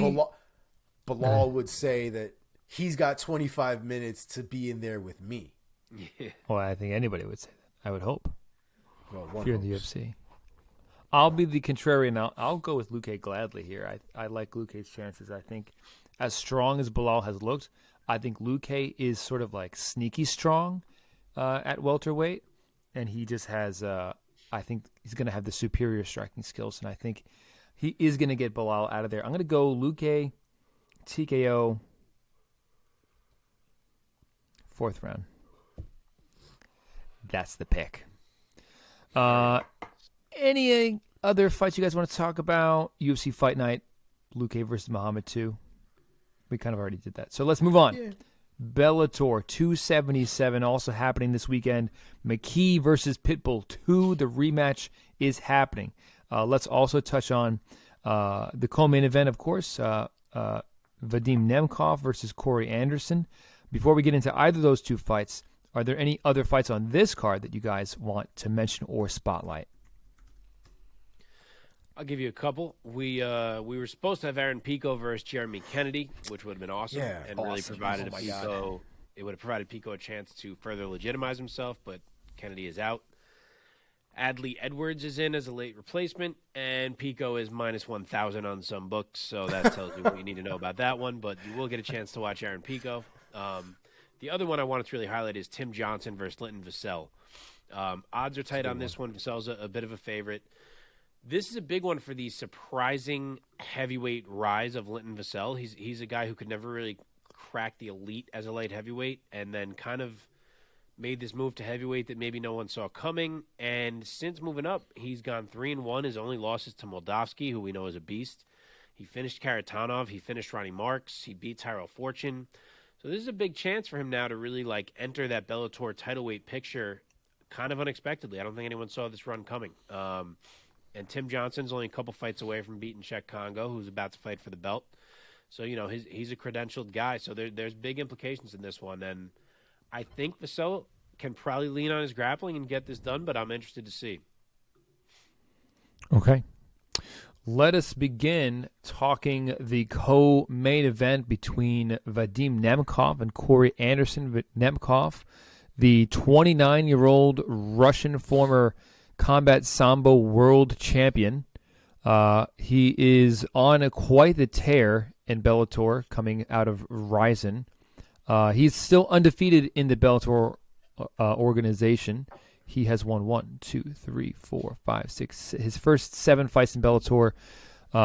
He is undefeated under that banner. He is now going into his 3rd Bellator light heavyweight title defense against Corey Anderson. Most recently, he's defeated Anglicus.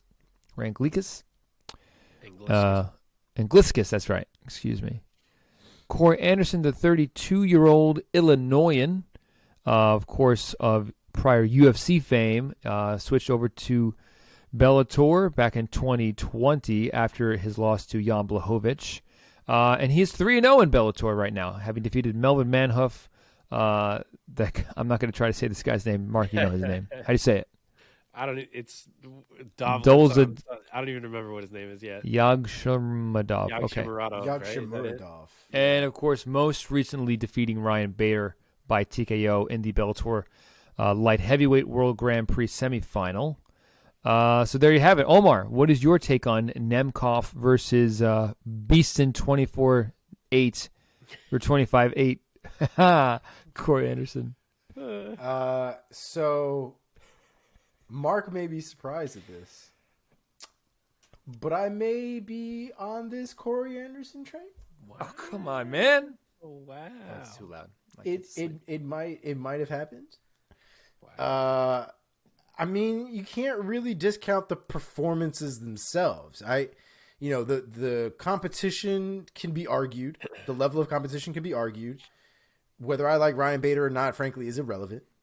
Because at the end of the day, the performance itself was pretty damn good. All 3 of the performances he's had in Bellator have been fantastic. Yeah. So, Vadim Nemkov is a beast. There's no doubt about it. But like Corey Anderson's been solid even in the UFC. I never thought he was championship material personally in the UFC, but I did definitely think he was one of the elite fighters.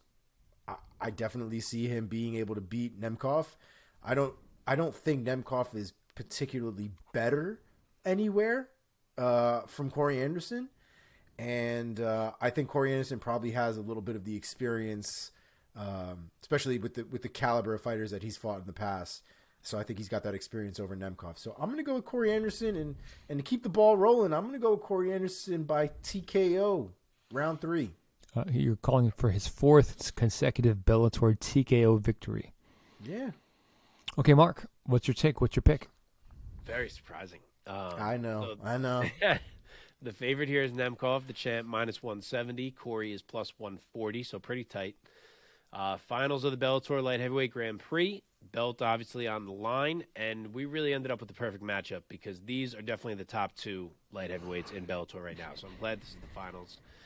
Nemkov, as you said, he's 7-0 in Bellator. He has mostly looked unstoppable outside of some close fights with Phil Davis, who kind of tends to give everyone close fights. And then on the other side, you have Corey, who, as you said, 3-0 in Bellator, and he's blasting fools. He's going to be the bigger man. He'll have a 3-inch height and 3-inch reach advantage on Nemkov. He is overflowing with confidence right now, which I guess you could potentially say is a good thing or a bad thing. But this matchup is going to be Nemkov's diversity of strikes against Corey's more straightforward striking, and Corey's wrestling against Nemkov's takedown D. Those are what this is going to come down to. Nemkov, I think, needs to rely on his foot speed and footwork, chip away at Corey, make him move, make him think about the variety of strikes coming at him, potentially open up because of it. Corey, on the other hand, is going to want to dial up the pressure as safely as he can do so, get inside, look for the takedown or at least the clinch, wear on Nemkov. They both have really good cardio. I think I trust Corey's more, especially if he can make Nemkov have to scramble a lot, wrestle a lot. I'm very curious to see if we see the usual array of kicks from Nemkov in this one, or if he dials it back because of the fear of getting taken down.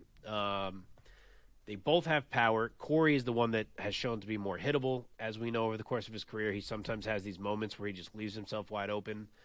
It's a really, really interesting style clash. But I think we're looking at a coronation on Friday night. I think Corey is on a little bit of a Destiny-type run right now. I think he has looked beyond dialed in this Bellator run so far. I think his size will help him. I think he can make Nemkov work early, and that if he does, it's going to start to swing his way more so in the later rounds. He'll have to fight careful, that's for sure. but I think he can drag it to the mat a few times, and the ground and pound has looked so beyond savage lately that I think that's what gets it done. Give me Corey, 4th round TKO over maybe an uncharacteristically tiring Vadim Nemkov. Oh. And if that happens, when Corey calls himself the best 205er in the world, and he will, it's going to be a little tough to argue it. Okay. Especially now. Well, I'm going to roll with my boy, Vadim Nemkov. We know. Surprise, surprise. I'm going Nemkov with the strikes. Fuck it. I'll go 1st round knockout. Wow. For Vadim Nemkov. I think he's going to catch him. You're bugging. Probably dead wrong on this one. He's the favorite. Yeah. Both fights, me and Omar took the dog so far. You're rolling with the favorites. We might be fucking this up. That's true. I will say, if this ends up happening, we're gonna come. Both are gonna come back, and Mike's gonna make us eat shit.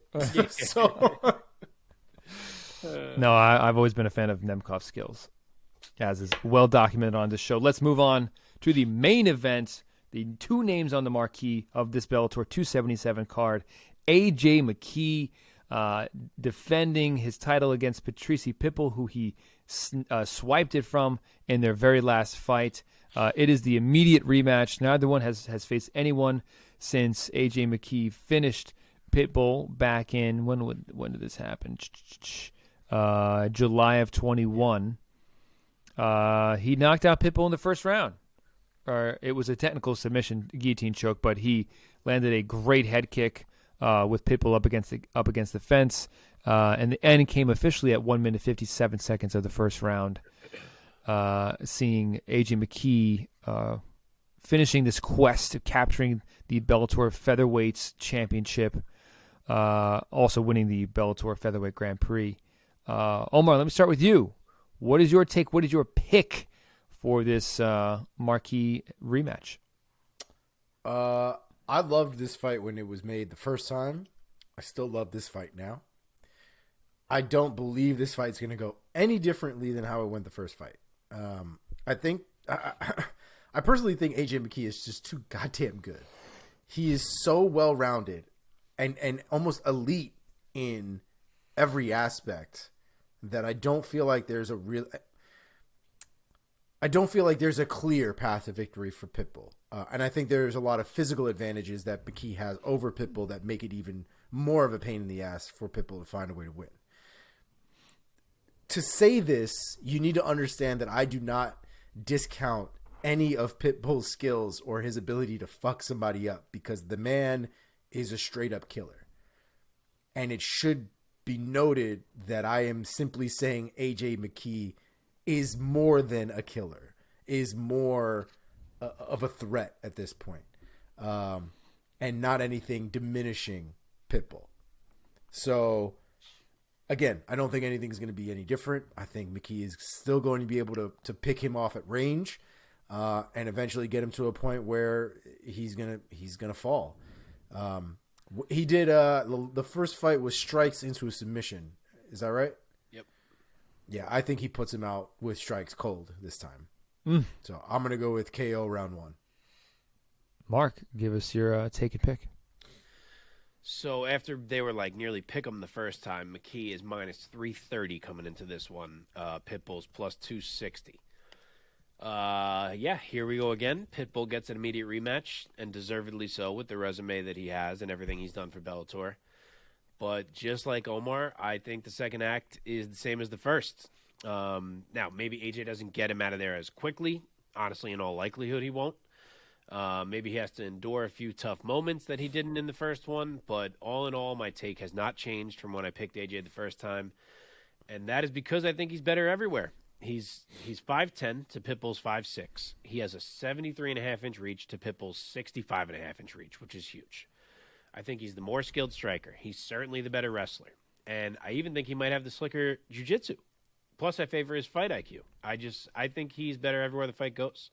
His job in this fight is going to be to not put his head anywhere near where Pitbull can snatch a guillotine, and to avoid a phone booth firefight moment where Pitbull can land some huge bomb. Mm-hmm. That's it.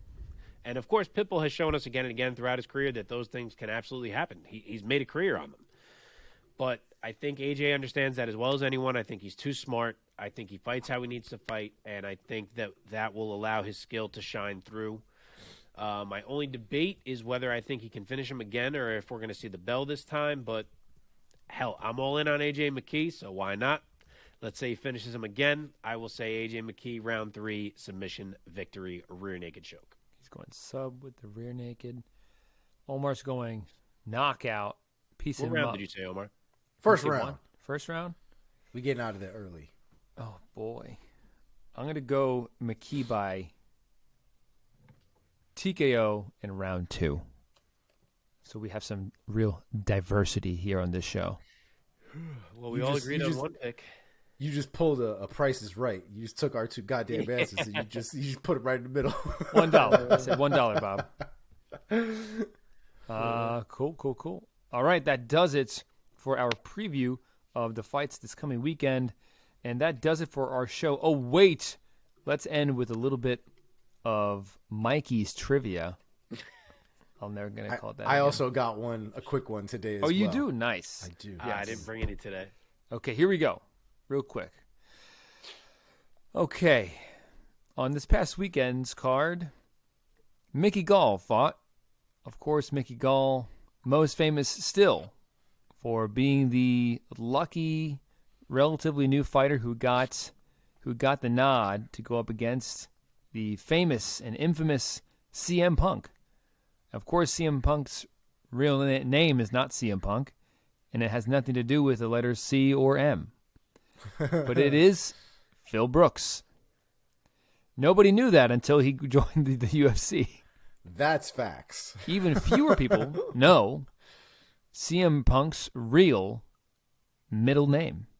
What is CM Punk's real middle name? Is it A, Jack, B, Drew, C, Chris, or D, Jay, as in Jay? How the fuck would we know this? I don't know, man. I try to get trivia I'm questions. even a what are the wrestling first fan and two? I have no idea. What are the first 2 again? A is Jack, B is Drew. I'm going to go with Drew. What's the next 2? C is Chris, and D is Jay. Wait, shit. I might go with Chris. I'm gonna go with Drew. Final answers? If it's fucking B now, I'm going to be so mad. The answer is A, Jack.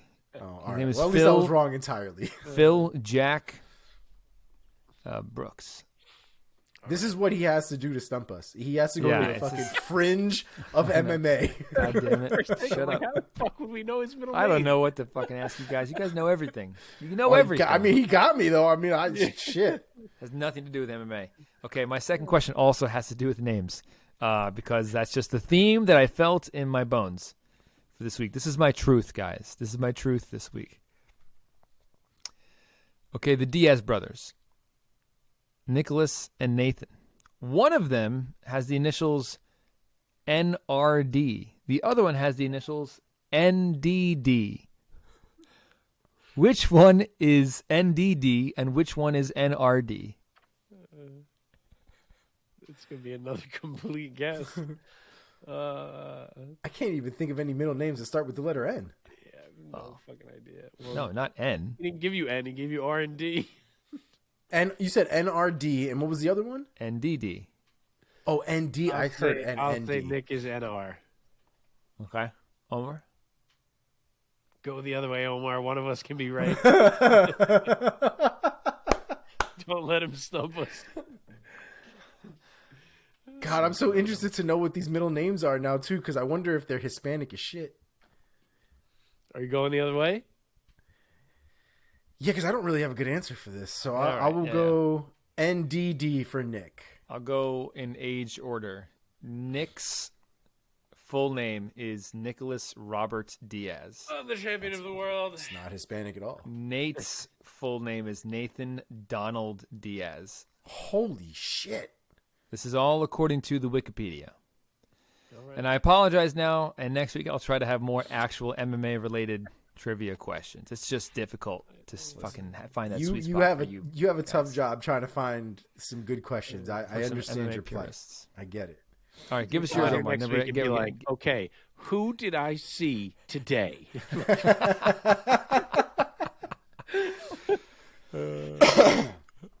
All right. So, Ray Longo has officially been involved with 3 fighters that have been underdogs during their championship fights. Those 3 fighters have won. Matt Serra, Chris Weidman, and Aljamain Sterling. I thought you were asking us the 3. Oh, no. I know how this works. Aljamain Sterling was a 3-1 underdog. Weidman was a 2-1 underdog. That was it? Wow. What were the odds for Serra against GSP? Oh, God. A, Multiple choice. Good. 5-1, B, 8-1, C, 10-1, or D, 12-1? Oh, man. Who knows? Mark, you're better at odds than I am, but I'm going to be... When you asked the question, in my head right away, I said it was 8 or 12. It's probably 10, now, but for some reason, right away in my head, 8 and 12 are what came into my head.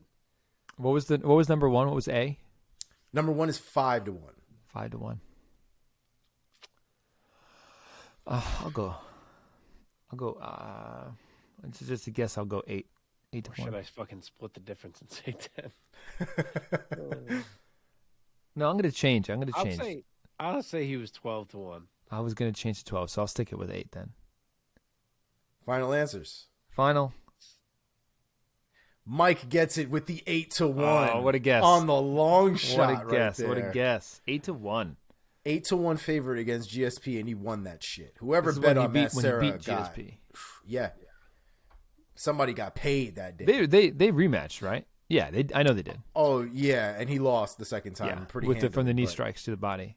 Yeah. What? I wonder what the odds were in their rematch. That's a great question, actually.